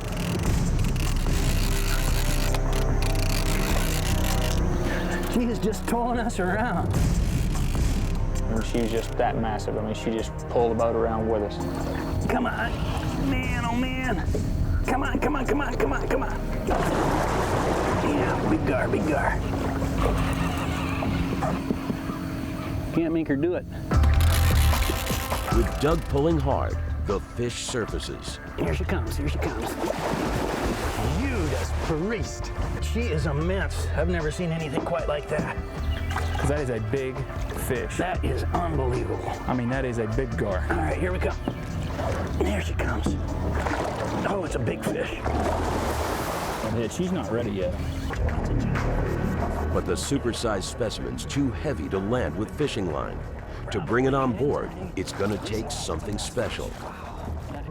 Using a custom-built sling, Kirk and Doug struggle to get the phenomenal fish into the boat. She's Still got a lot of fight in her too. Slow down, slow down. There she goes. She's gonna go through the swing. It's okay. Wow, we made her mad. Okay, let me win. Okay, come on, let's go. I can't do it. Hang on. Let me get closer to you. Ready? Come on. What a fish. Holy cow! At last, the huge predators on board. That's one of the biggest fish I've ever caught out of the river. Really? Yes, sir. Thank you. Yes, sir. That is unbelievable. Well, you hit the lottery again. You should have been in Vegas. Wow, that is an awesome fish. Using a mathematical formula approved by the International Game Fish Association, Kirk calculates its weight at over 107 kilograms. 8 feet 2 inches long. Devoted to safeguarding the survival of the species, the men release the gar back into the muddy waters unharmed. This is one of the finest experiences that I have ever had in my entire career in sport fishing. Any fish that's able to survive that long, you know, we should want to put that fish back and you know, do everything we can to make sure it survives, you know, for another 100,000 of years. Among the ocean's monster fish, some giants rule with sheer brute strength. Muscular and massive, the tuna's a heavyweight champion. It really is like being hooked into a car. They don't do anything flashy, they just fight. They just pull hard, and the strength, it's legendary. Powerful synchronized swimmers, tuna cut through the ocean in a shimmering surge. One of the largest fish to swim in schools, tuna corral their prey, engulfing smaller fish and feeding together. These highly successful predators range around the world. These fish, absolute sports cars of the sea. Tuna swim across the ocean pretty casually. I mean, for you and I, this would be a major trip. For them, this is just a jaunt.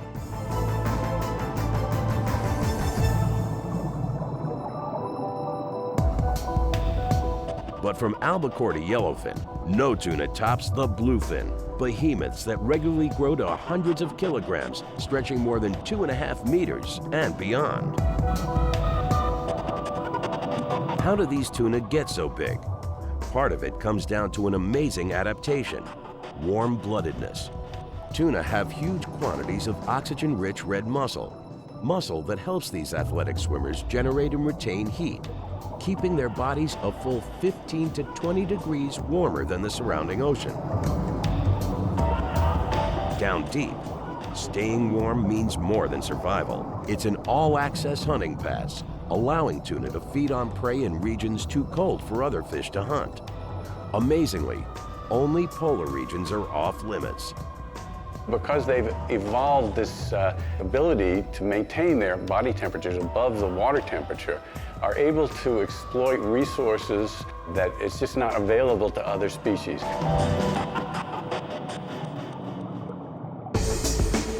Another advantage is speed. These powerhouse predators can swim more than 80 kilometers an hour.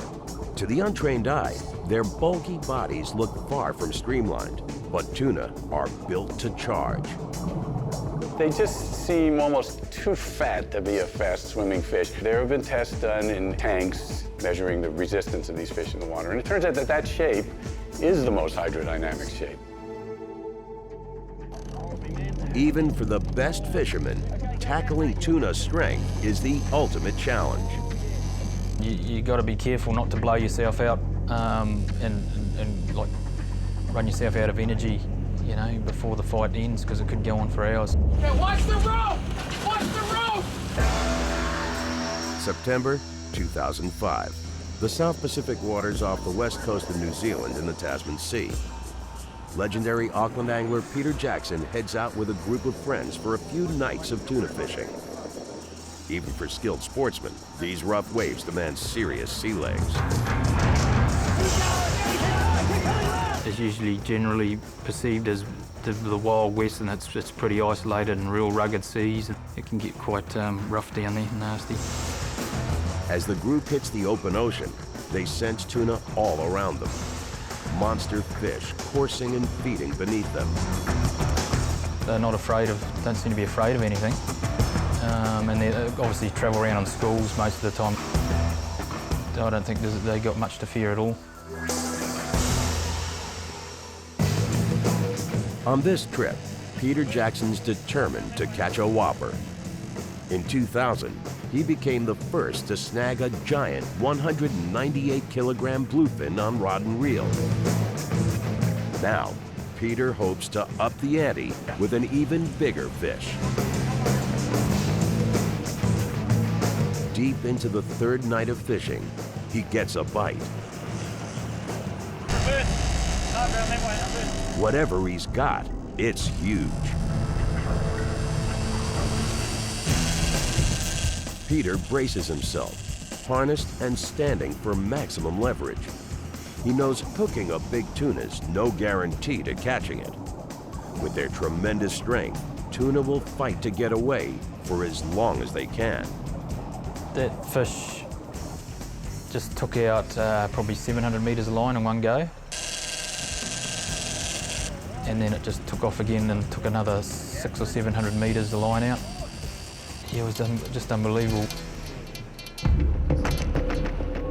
The night wears on. Peter struggles to stay alert. Too much strain and the line will snap. Too much slack and the fish can get away. Beyond experience, it takes strength and endurance. It is pretty exhausting because it can carry on for so long. It's really physically demanding and you can get pretty worn out by the end of it. That fight was by far the hardest, the toughest. Peter's friends on board can only watch. If another angler touches his fishing pole, any potential world record's invalid.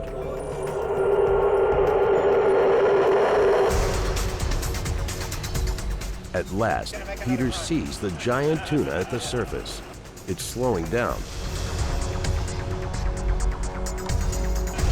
With a final burst of energy, he begins to reel it toward the boat.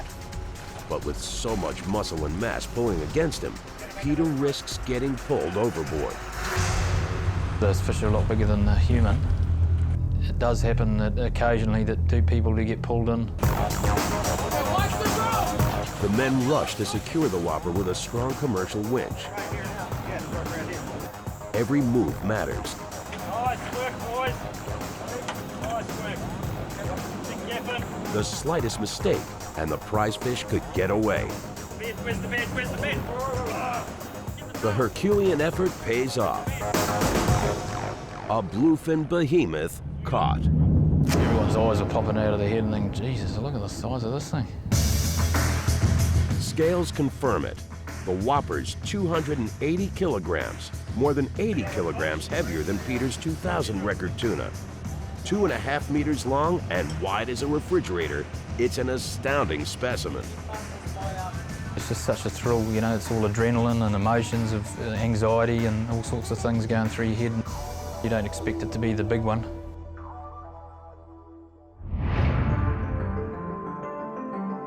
But this magnificent species faces a much bigger battle. Heavy commercial fishing has reduced tuna numbers worldwide. They're worth a huge amount of money. There have been individual fish that have sold in the Japanese market for over $100,000. People fish very hard for very few fish because it just doesn't take very many fish to make your year. One way to help endangered tuna? Eat less. In a market driven by supply and demand, less demand equals less profit. As more and more bluefin disappear from the earth, consumers can make a species-saving difference. In addition, wildlife organizations ask countries to forfeit half their annual bluefin quotas, leaving the remaining fish in the sea. The more these nations cooperate, the more monster fish can bounce back from the edge of annihilation. We marvel at their size, strength, and speed. Leviathans of the deep, titanic creatures we're just beginning to understand. We meet them in the most extreme encounters through science, industry, and sport. Now more than ever, to enjoy these supersized species, we must respect them and work to keep our world filled with mammoth monster fish.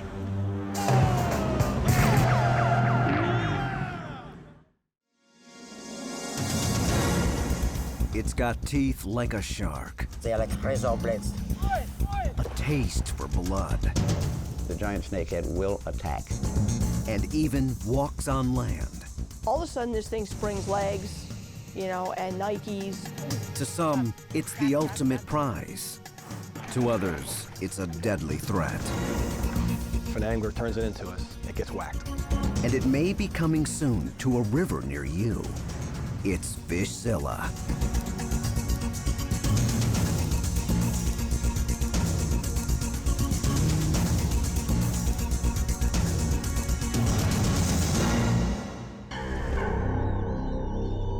Invasive species.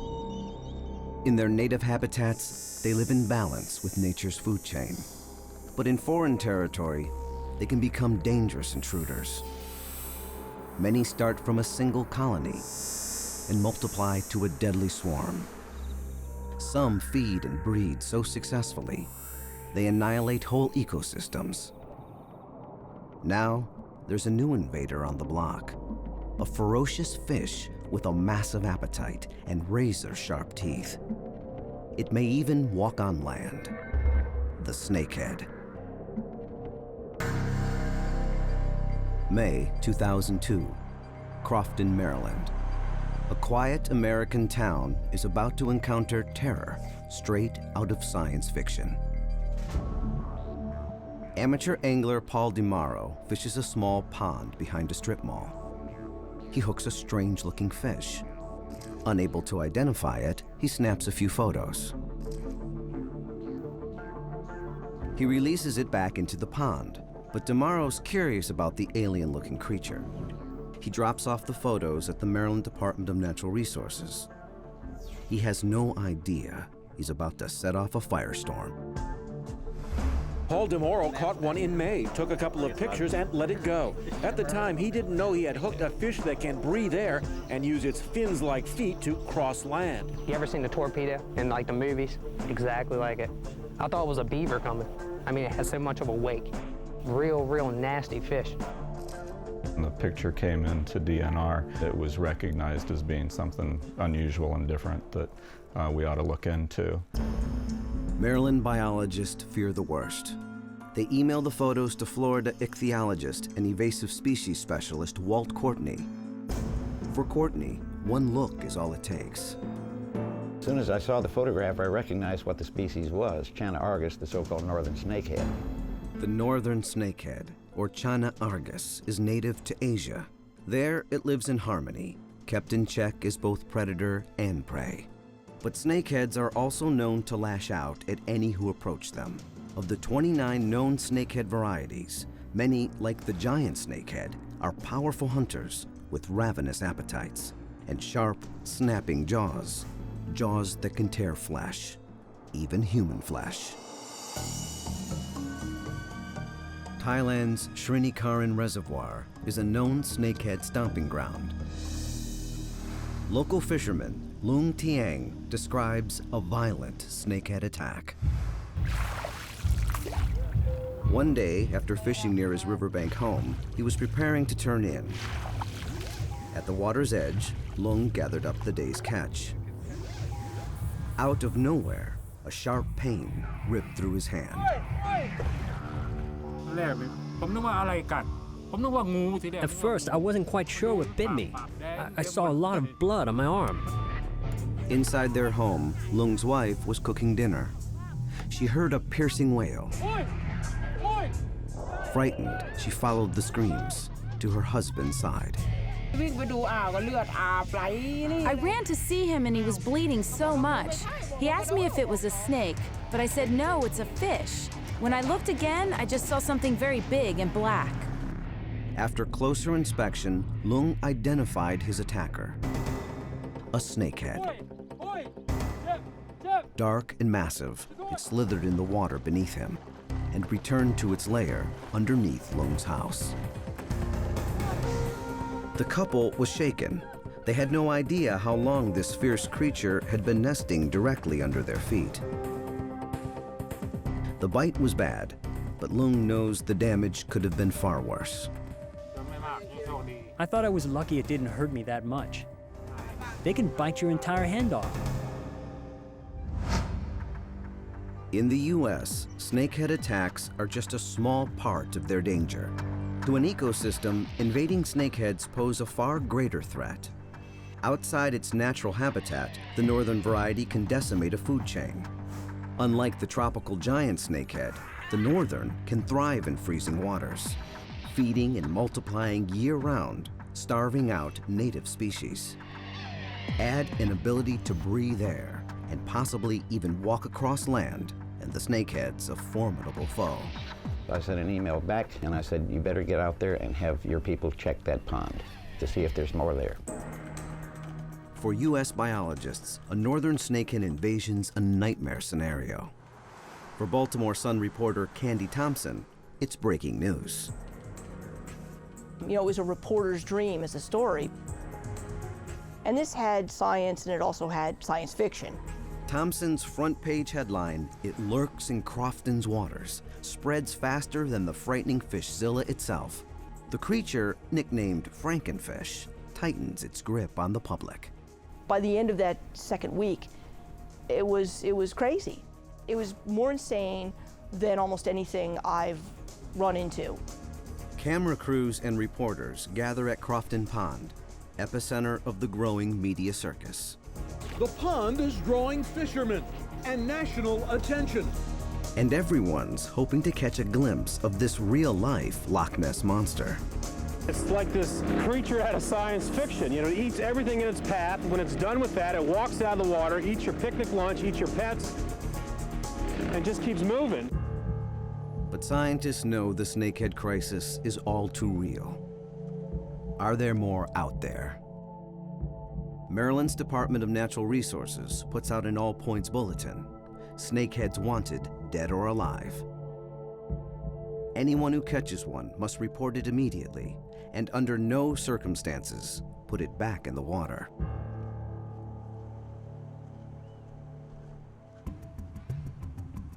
Local fisherman Joe Gillespie is one of thousands who reads about the frightening fishzilla. He becomes determined to snag one for himself. Come on, let's go. June 2002. 2 months after the first Frankenfish sighting, Joe Gillespie heads out on a snakehead hunting expedition. He brings along his son Mark and Mark's friend Jake. They hit the same Crofton Pond. They paddle out on sailboards, getting as close to this peculiar predator as they dare. Suddenly, Gillespie spots a swirling mass of minnows. Then, something strange pops out of the weeds. I thought it was just a turtle head sticking out of the grass. And when I looked closer, it wasn't a turtle. Gillespie casts his bait and hook. The fish bites aggressively, but breaks free.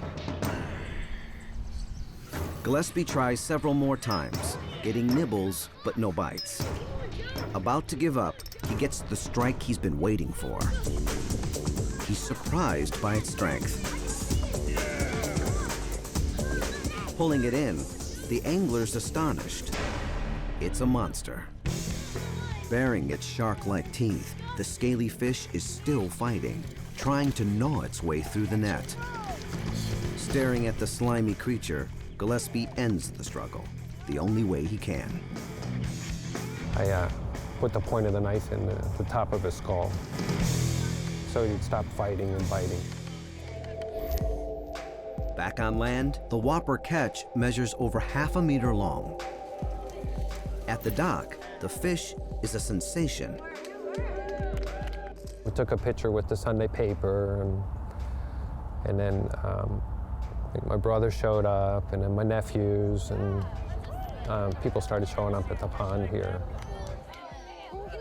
So before I actually got out of here, I think there was probably about 25 people all talking.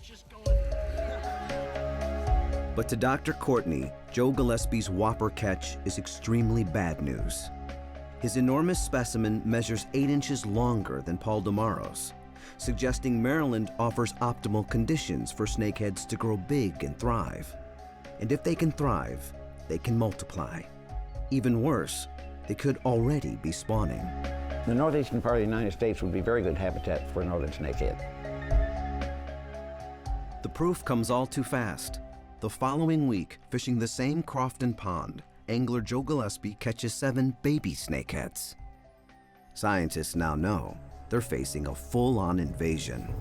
We've got adults, we've got juveniles. We're going to have to get the fish out of there.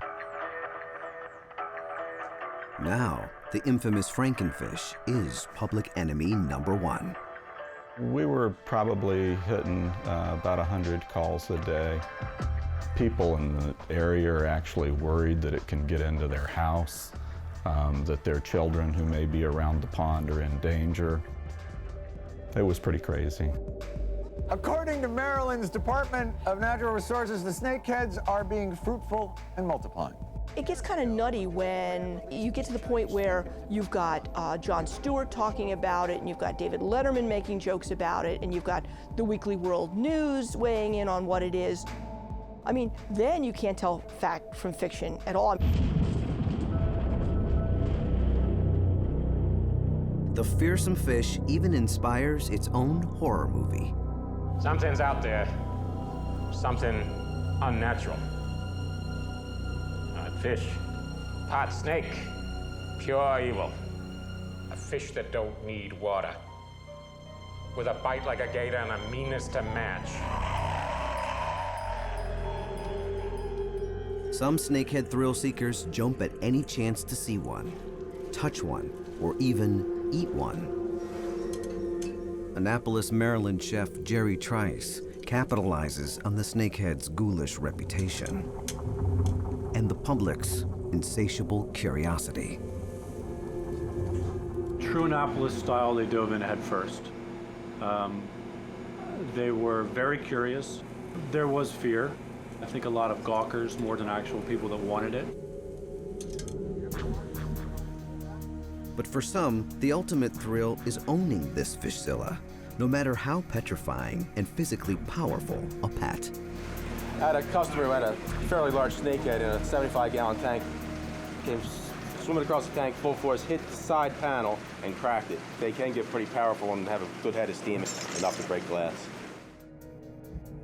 Yet beneath the sensation lurks a grave warning. The Secretary of the Department of the Interior holds a press conference, and she makes it clear. This ferocious fish is dangerous. These fish are top-level predators that will eat virtually anything in their path. They can travel across land and live out of water for up to 3 days. October 2002. Authorities attempt to put a stop to fishzilla fever. Congress adds snakeheads to the invasive species most wanted list, the list of injurious wildlife. Now transporting these fish, or their eggs, is strictly illegal. A proposal being introduced this Wednesday in Annapolis would make it illegal to own one in Maryland altogether. The ban is welcome news to Walt Courtney and other scientists determined to stop snakeheads. But these invasive fish have already arrived. The pressing questions remain. Where are snakeheads coming from? And can they be stopped? It is a serious issue. We're dealing with introduced fishes over which we have no control whatsoever. Researchers look to other invasive species for clues about how to deal with such ecosystem threats. In fact, the snakehead's only one of about 50,000 alien species currently in the U.S. The history of invasive species goes back hundreds of years. Fortunately, most invasive species integrate over time. Florida's so-called walking catfish and New York's wall lizard have each found their place in the natural balance, leaving the food chain intact. Others are catastrophes. The feared Africanized killer bee arrived in the U.S. as a commercial hybrid, a unique species bred for better honey production. Others, like the stinging South American fire ant, came by accident, stowing away on a cargo ship. And some, like the poisonous cane toad in Australia, were imported to control pests and soon spread beyond control. These kinds of things are certainly not good for our native species at all.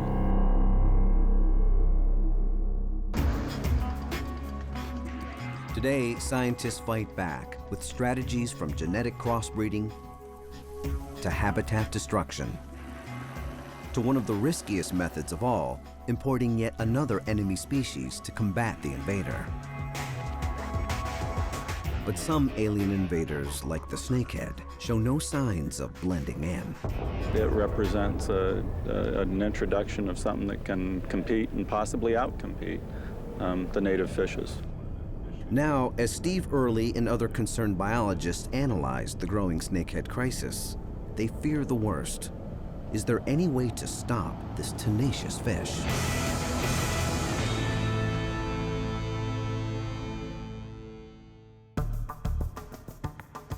Maryland's Crofton Pond, ground zero for the snakehead outbreak. Biologists and natural resource authorities examine the evidence.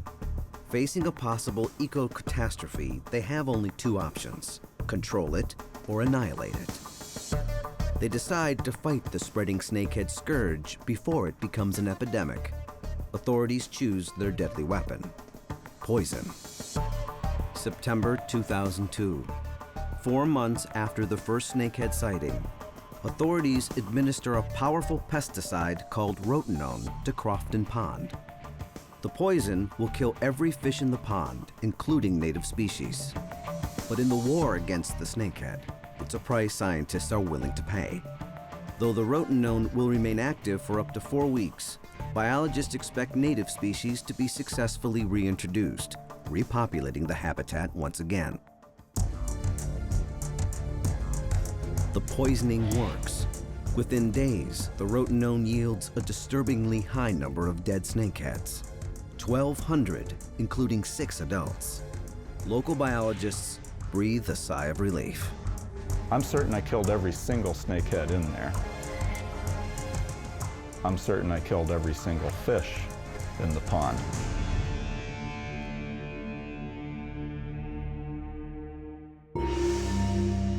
For the next 2 years, authorities believe the snakehead war is won.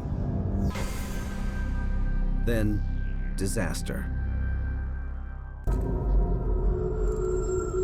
May 7th, 2004.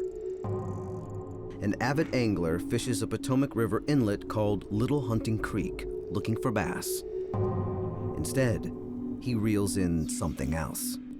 A fierce, foreign-looking fish. It's another northern snakehead. And now, it's in Virginia. This Chinese northern snakehead fish was found in the Potomac River yesterday. Then the situation gets worse. Local fishermen find more. Since May 7th, 5 snakeheads have been found in the Potomac. The Department of Natural Resources wasted no time asking for help from area fishermen. They posted flyers at area marinas asking anyone who caught a snakehead to kill it and call DNR. And the anglers are snagging snakeheads in a tributary off the 600-kilometer, 4-state-long Potomac River. Fishzilla now has access to one of the largest waterways in America. There's no way you can poison the Potomac River. It's not an isolated pond such as the one in Crofton. I think the coverage when it spread to Virginia, I think it was much more serious. The fun parts were out of it. We knew they were spreading. The Virginia catch makes national news, increasing snakehead awareness. Reports now surface of snakehead sightings in other states, including New York and California. Across the country, Fish and Game authorities wonder what's going on. Are these new snakehead sightings offspring or fugitives from Crofton, Maryland's original population? Biologists decide to find out. They compare the DNA of the fish found in Virginia with the fish found originally in Maryland. The comparisons reveal a chilling truth. The new northern snakeheads in Virginia and elsewhere are the same species, but from different family trees. It can only mean one thing: this alien predator's invading on multiple fronts at once. I don't know whether this is good news or bad news, but what it does show is that these were all separate introductions. But how can the snakehead invasion be stopped? Investigators need to discover where they're coming from and why they're so pervasive and powerful. Now more than ever, understanding this alien predator becomes an urgent priority. Now authorities say the fish has been breeding and making its home here. In other words, it may be too late to stop them.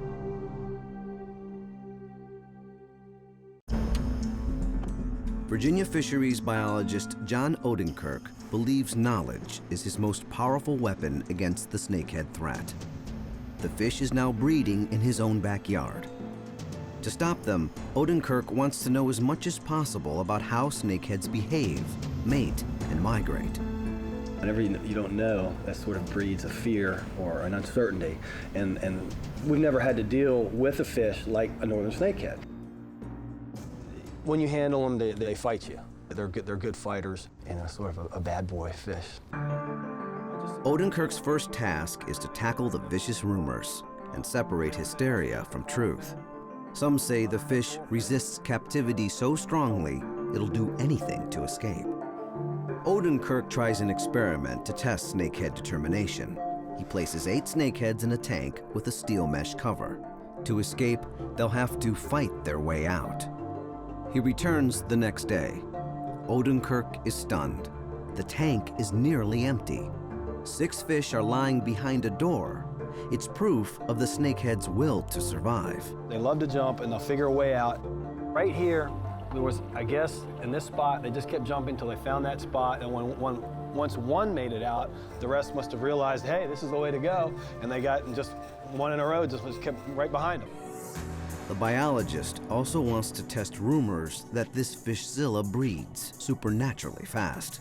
Could something about the snakehead's anatomy make this possible? We don't have any idea what the growth rates are, so that's a very important component to understand the biology. Odenkirk dissects a female snakehead.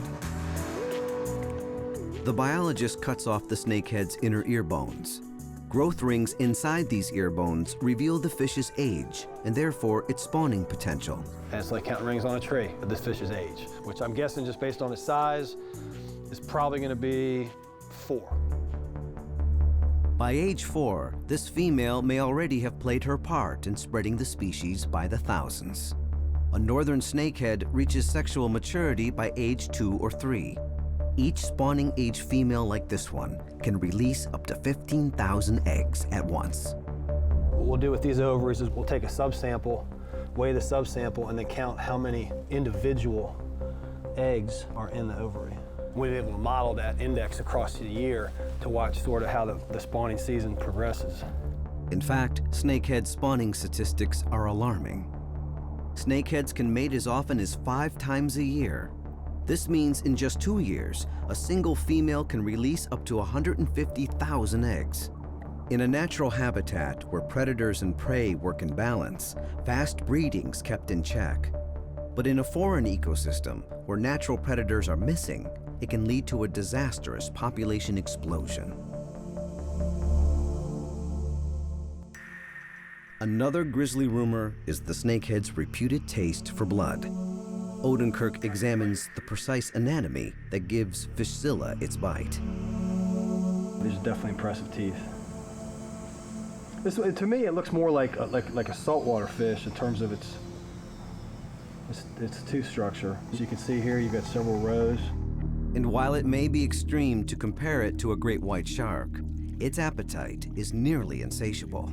When the snakehead eats, it's a thrust predator, and it'll just sort of envelop its prey at one time. They strike and just inhale it whole.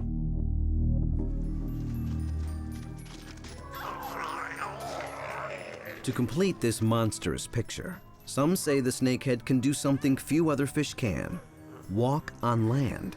Or is this just horror film hype? All of a sudden this thing springs legs, and Nikes, and is running in the marathon. Another investigator of the snakehead scourge is Warden Todd Tognazzini of the California Department of Fish and Game. In order to test whether snakeheads can survive out of water and walk on land, Todd puts 2 northern snakeheads in an ice chest with no water for 9 hours. He doubts they'll survive. But when Tognazzini returns, he's startled by what he sees. I opened the container that they were in. I filled a container with water to see if the fish would revive. And quickly the fish began to swim around. The investigator then takes one of the fish out of the bucket and places it on his patio. The snakehead shows no fatigue from the ordeal. Instead, it immediately starts moving, wriggling away. They have the ability to undulate somewhat like a snake, and that was clear in what I saw. Maryland chef Jerry Trice also describes this fascinating snakehead behavior. Before the official ban on importing snakeheads, Trice kept them in his restaurant cooler. One afternoon, he noticed the lid was ajar. We only left the cooler unattended for maybe 5 minutes, and obviously he made it from here to there, which is almost 8-9 yards. He was doing his walk. I would describe it more as like really fast, deft, kind of sidewinding thing. And ever since then, we kept the brick on top of the cooler. There's anatomical science behind this wild wiggling. Out of the water, snakeheads rhythmically move their fins and muscular bodies back and forth. It's the fish equivalent of walking. And if snakeheads do in fact use this ability to cover distances above water, it's a resourceful adaptation. In their native Asia, snakeheads must survive wet and dry weather cycles like monsoons and droughts. Walking on land could mean the difference between life and death. Having the ability to move across short distances of land from an area that's drying to one that's wet is a massive positive survival factor. And to survive above water, Fishzilla has one final physical advantage. They can breathe air. On land, snakeheads use a primitive lung above their gills. They have these air chambers just up underneath the skull, so they'll rise to the surface, gulp air. That air is forced up into those air chambers, which act in many respects like a lung. But a walking fish? An invasive species with such locomotive powers could be disastrous, allowing them to migrate across diverse habitats with ease. These remarkable experiments give scientists and investigators new respect for this peculiar predator. And as the snakehead continues to breed its way through Virginia's Potomac River, each new discovery raises questions about where this Fishzilla may go next. And the U.S. snakehead scourge is about to get worse. In Florida, Dr. Walt Courtney studies photos of recent scattered snakehead catches, including snapshots from the Northeast. A close look reveals something frightening. Courtney identifies an entirely different snakehead species now on U.S. shores, the giant. And the giant snakehead's more than just enormous. It's the true Fishzilla, the species responsible for bloody attacks on fishermen in Asia. They get larger than other species of snakeheads, for one thing, and they will attack anything else that passes by them. Like the northern snakehead, the giant snakehead, China micropeltes, is native throughout Asia, but it's by far the most aggressive snakehead on Earth. Like their smaller cousins, giants have sharp teeth, breathe air, and breed fast. But giants can grow to more than 1.5 meters long. This is the most dangerous of all the snakeheads. It's a vicious predator, particularly on other fishes. And giants are born tough. The juveniles, called redlines, were once popular with aquarium enthusiasts before Congress banned importing snakeheads into the U.S. But as this footage reveals, redlines annihilate their tank mates.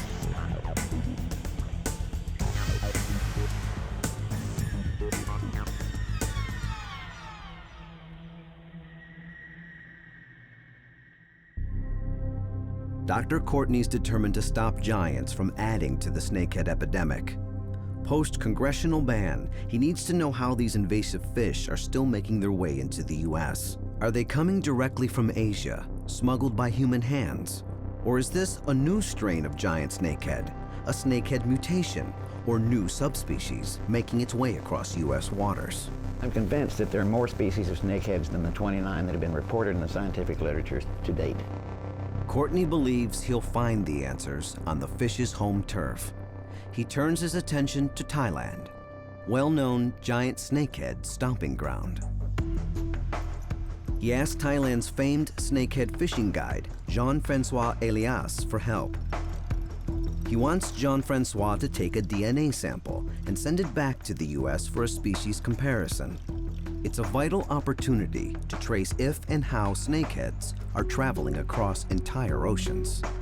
The reason that we asked Francois was to see whether or not the giant snakehead in Thailand is the same species as the giant snakehead here in the United States.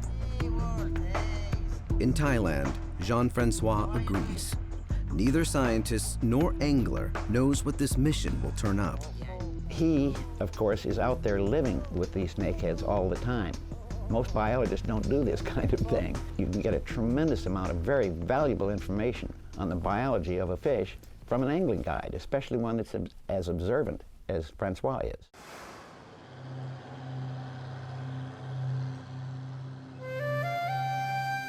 Kanchanaburi, Thailand. Early morning. The day of professional fishing guide Jean-Francois Elias's DNA expedition. The angler checks his gear. He's also bringing along accomplished fisherman Richard Pike to up the chances of successfully catching a giant snakehead. Rick is a very good angler. He always comes with something exceptional, you know. He's always come up with a big catch.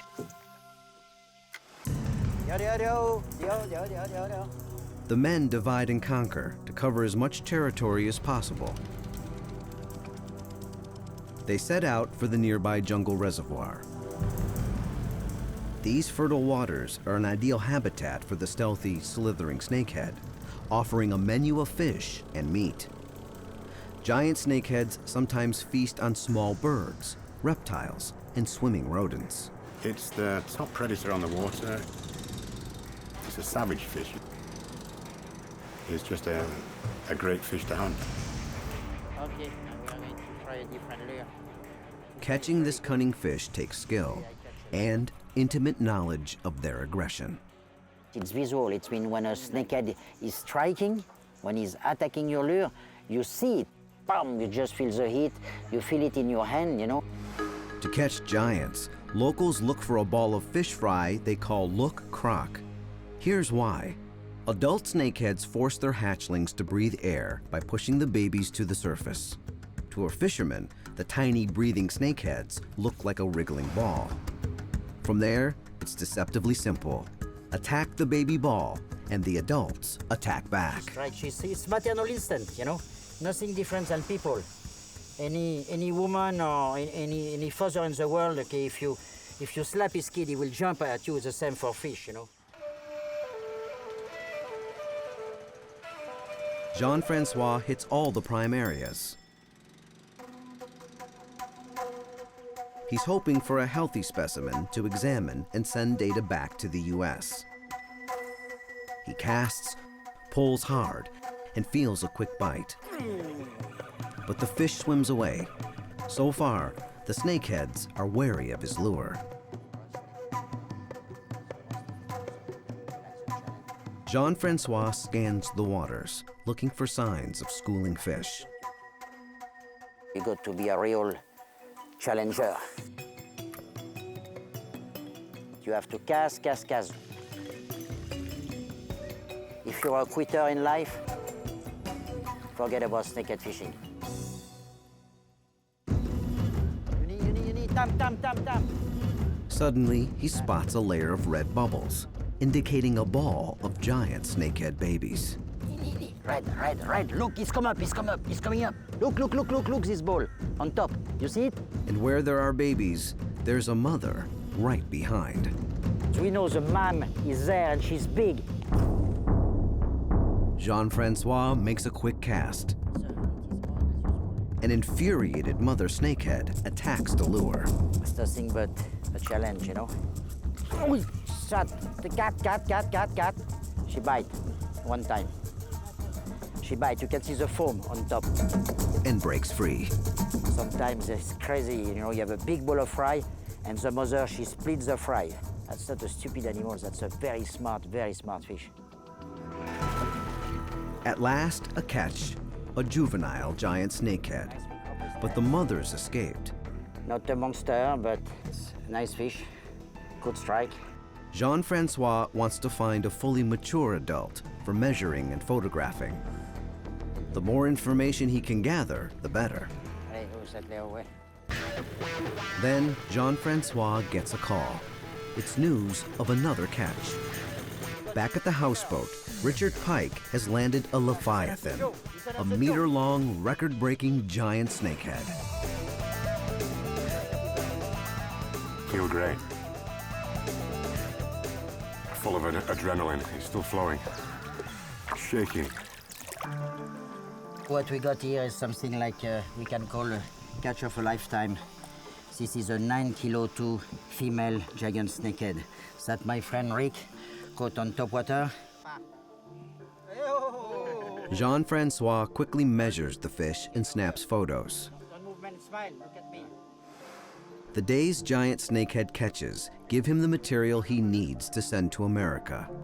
He carefully records physical data and includes a snakehead tissue sample for DNA testing. Back in the US, Dr. Walt Courtney examines Jean-Francois' fin samples for DNA analysis. The process will take months. Until an American angler submits a giant snakehead catch for testing, Courtney can only theorize. His belief? The giant snakeheads in the US are identical to those in Thailand. The exact same fish, showing up on different shores. And Courtney's belief that they're the same species suggests a disturbing conclusion: human intervention. Scientists know invasive species almost always travel by human hands. Snakeheads can't travel across thousands of kilometers of ocean on their own. There might be one person who says, I think it's my right to have this kind of animal. I'm going to have it. And it only takes one person to release it and cause a problem. Despite a 2002 congressional ban on transporting snakeheads, Fishzilla continues to spread. Import-export documents showed disturbing trends. Investigators suspect there may be a lucrative market selling snakeheads for food in the US. The species has long been a favored dish amongst people of Asian descent. In fact, in most of Asia, the snakehead's notoriety has less to do with danger than with delicacy. Bustling Prakhet Market in Thailand sells kilos of snakehead fish each day. Here, fishmongers kill and clean fish on the spot. It's very popular. For these striped snakeheads, I probably sell 10 kilos per day. Thailand's chefs boil snakeheads. They add lemon and spices to make the flavorsome tom yum soup. Some believe these soups even have medicinal healing properties. But are people of Asian descent eating snakeheads in the United States? If so, how are they getting them? For fish and game authorities, it's a daunting problem. To keep an invasive epidemic from getting worse, they've got to find the snakehead source. One mission becomes critical: stopping any additional snakeheads from making their way to the US.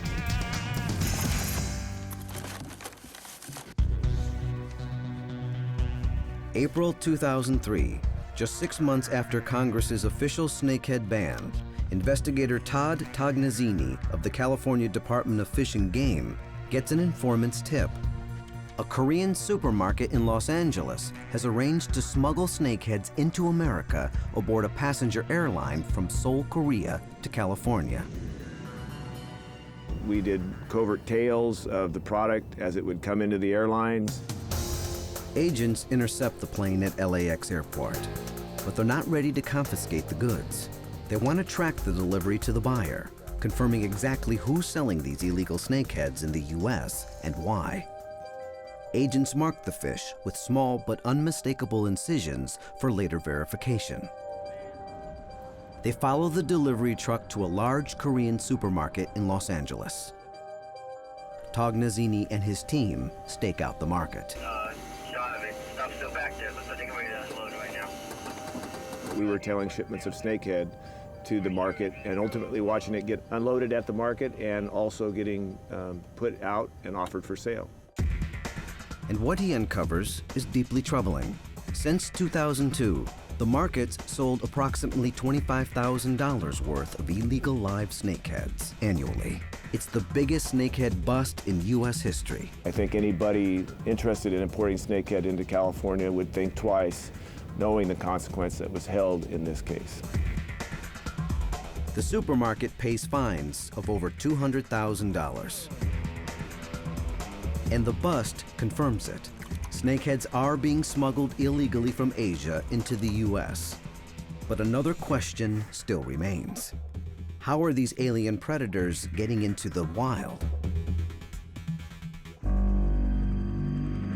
The most dangerous Fishzilla front line remains here, Virginia. Under these rushing waters lurks a marauding menace. Snakeheads have invaded one of the largest river systems in America, the Potomac, and many worry they may be breeding and spreading fast. We found age 0 fish, meaning it was spawned that year. And so there was no question, really. We've got natural reproduction. Virginia biologists face a grim truth. Poisoning the water, or even isolating a single snakehead population in an open 600-kilometer river is virtually impossible. Their only hope now is to find some way to control Fishzilla. Local scientist John Odenkirk and his team are determined to find out if the snakeheads are spreading, and if so, how to control them. But before they can control them, they've got to find them. To track snakeheads, biologists embed radio tags into live snakeheads. These radios can alert scientists where the fish are at any given time. From there, following their migration pattern and studying their behavior is much easier. The more tagged fish in the field, the more the researchers can track their movement, evaluate the ongoing threat, and strategize how to prevent further spread. October 2006. Working with Virginia Tech University, the team inserts transmitters in 50 northern snakeheads. The scientists expect to capture all the specimens they need in the course of 4 or 5 expeditions. But first, the team has to gather the snakeheads from the river. The best way to pull up fish by the boatload? Electrofishing. We're going to try to capture some northern snakeheads with electrofishing. We're going to see a lot of fish rolling up. When they roll up fast, you got to be on them. You guys ready for that challenge? We're fishing. Scientists cruise the waterway, carrying a powerful 5,000-watt electric generator. The generator connects to a metal probe, sending a current into the water. The current delivers a non-lethal shock to the fish's muscles, temporarily paralyzing them. It's very effective in water up to about 6 feet deep. We send about a 6-foot radius of field out around that positive probe. It's not designed to get everything. It's designed to be sort of a snapshot gear. The team triggers the current. On cue, paralyzed fish rise to the surface, floating downstream towards the boat. The stun lasts anywhere from a few seconds to a few minutes, depending on the fish's weight and size. But scientists know these local species are safe from permanent damage. It's their way to freeze Mother Nature. It's a good sampling tool to use because it's non-lethal. We're able to go out, we can cover a lot of shallow water environments. But so far, no snakeheads. There's one. Finally, the team spots their target. Moving quickly, they nab the alien predator and put it in a cooler.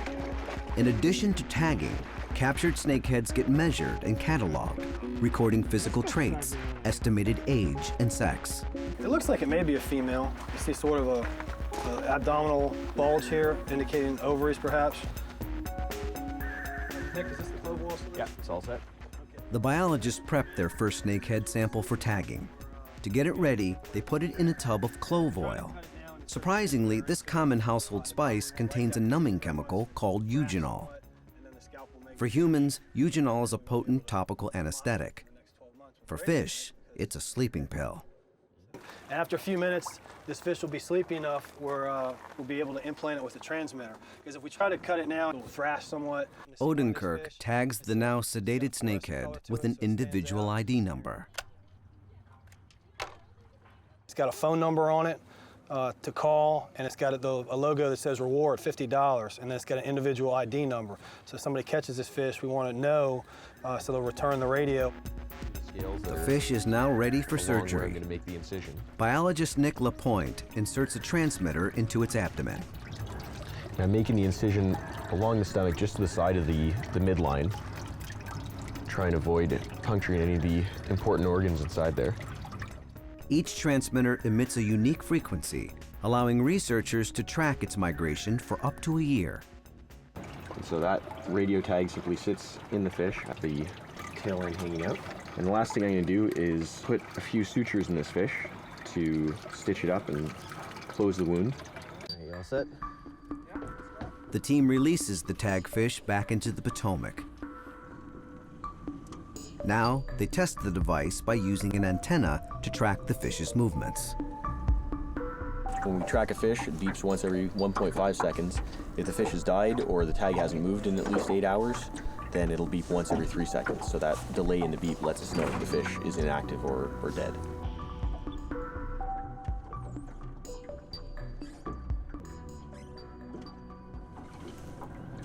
Guys right in here? As the tagging data comes in, scientists keep careful records of snakehead behavior, tracking their location over a several-month period, looking for any migrations. Initial findings are encouraging. The local snakeheads seem to be confined to an enclosed area. Scientists call it the Snakehead Triangle and hope the fish will stay within these borders. But a breaking discovery shatters their hopes. June 2007, almost 9 months into the tagging program, a tagged snakehead shows up in a creek near the Pentagon, over 20 kilometers outside of the Snakehead Triangle. For John Odenkirk and his team, it's very bad news. We've got the most significant range expansion we've had since we knew about the infestation. And it can only mean one thing. This invasive species is still spreading. Around the country, concerned biologists like John Odenkirk continue to stay on high alert, conducting research, looking for more dangerous migrations, trying to brainstorm how to contain this aggressive fish.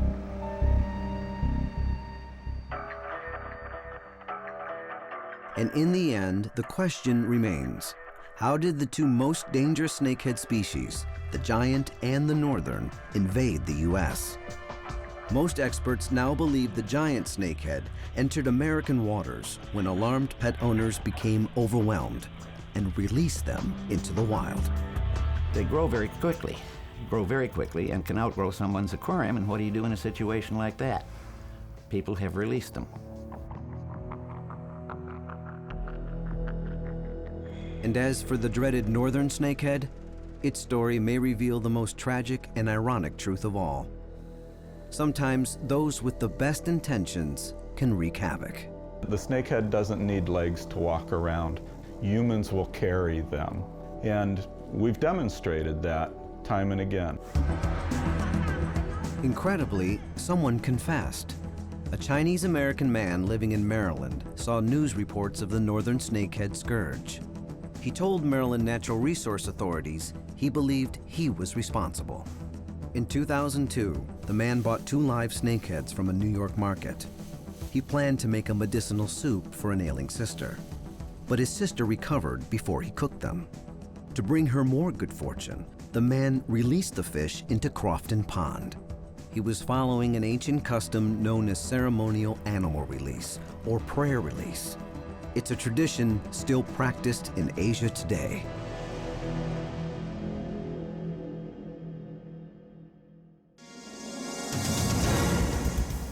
As the battle of man versus snakehead continues, biologists and fishermen refuse to sit back and wait. They monitor population growth, study DNA, and gather as much information as possible, hoping to find a clue to the best way to control this frankenfish.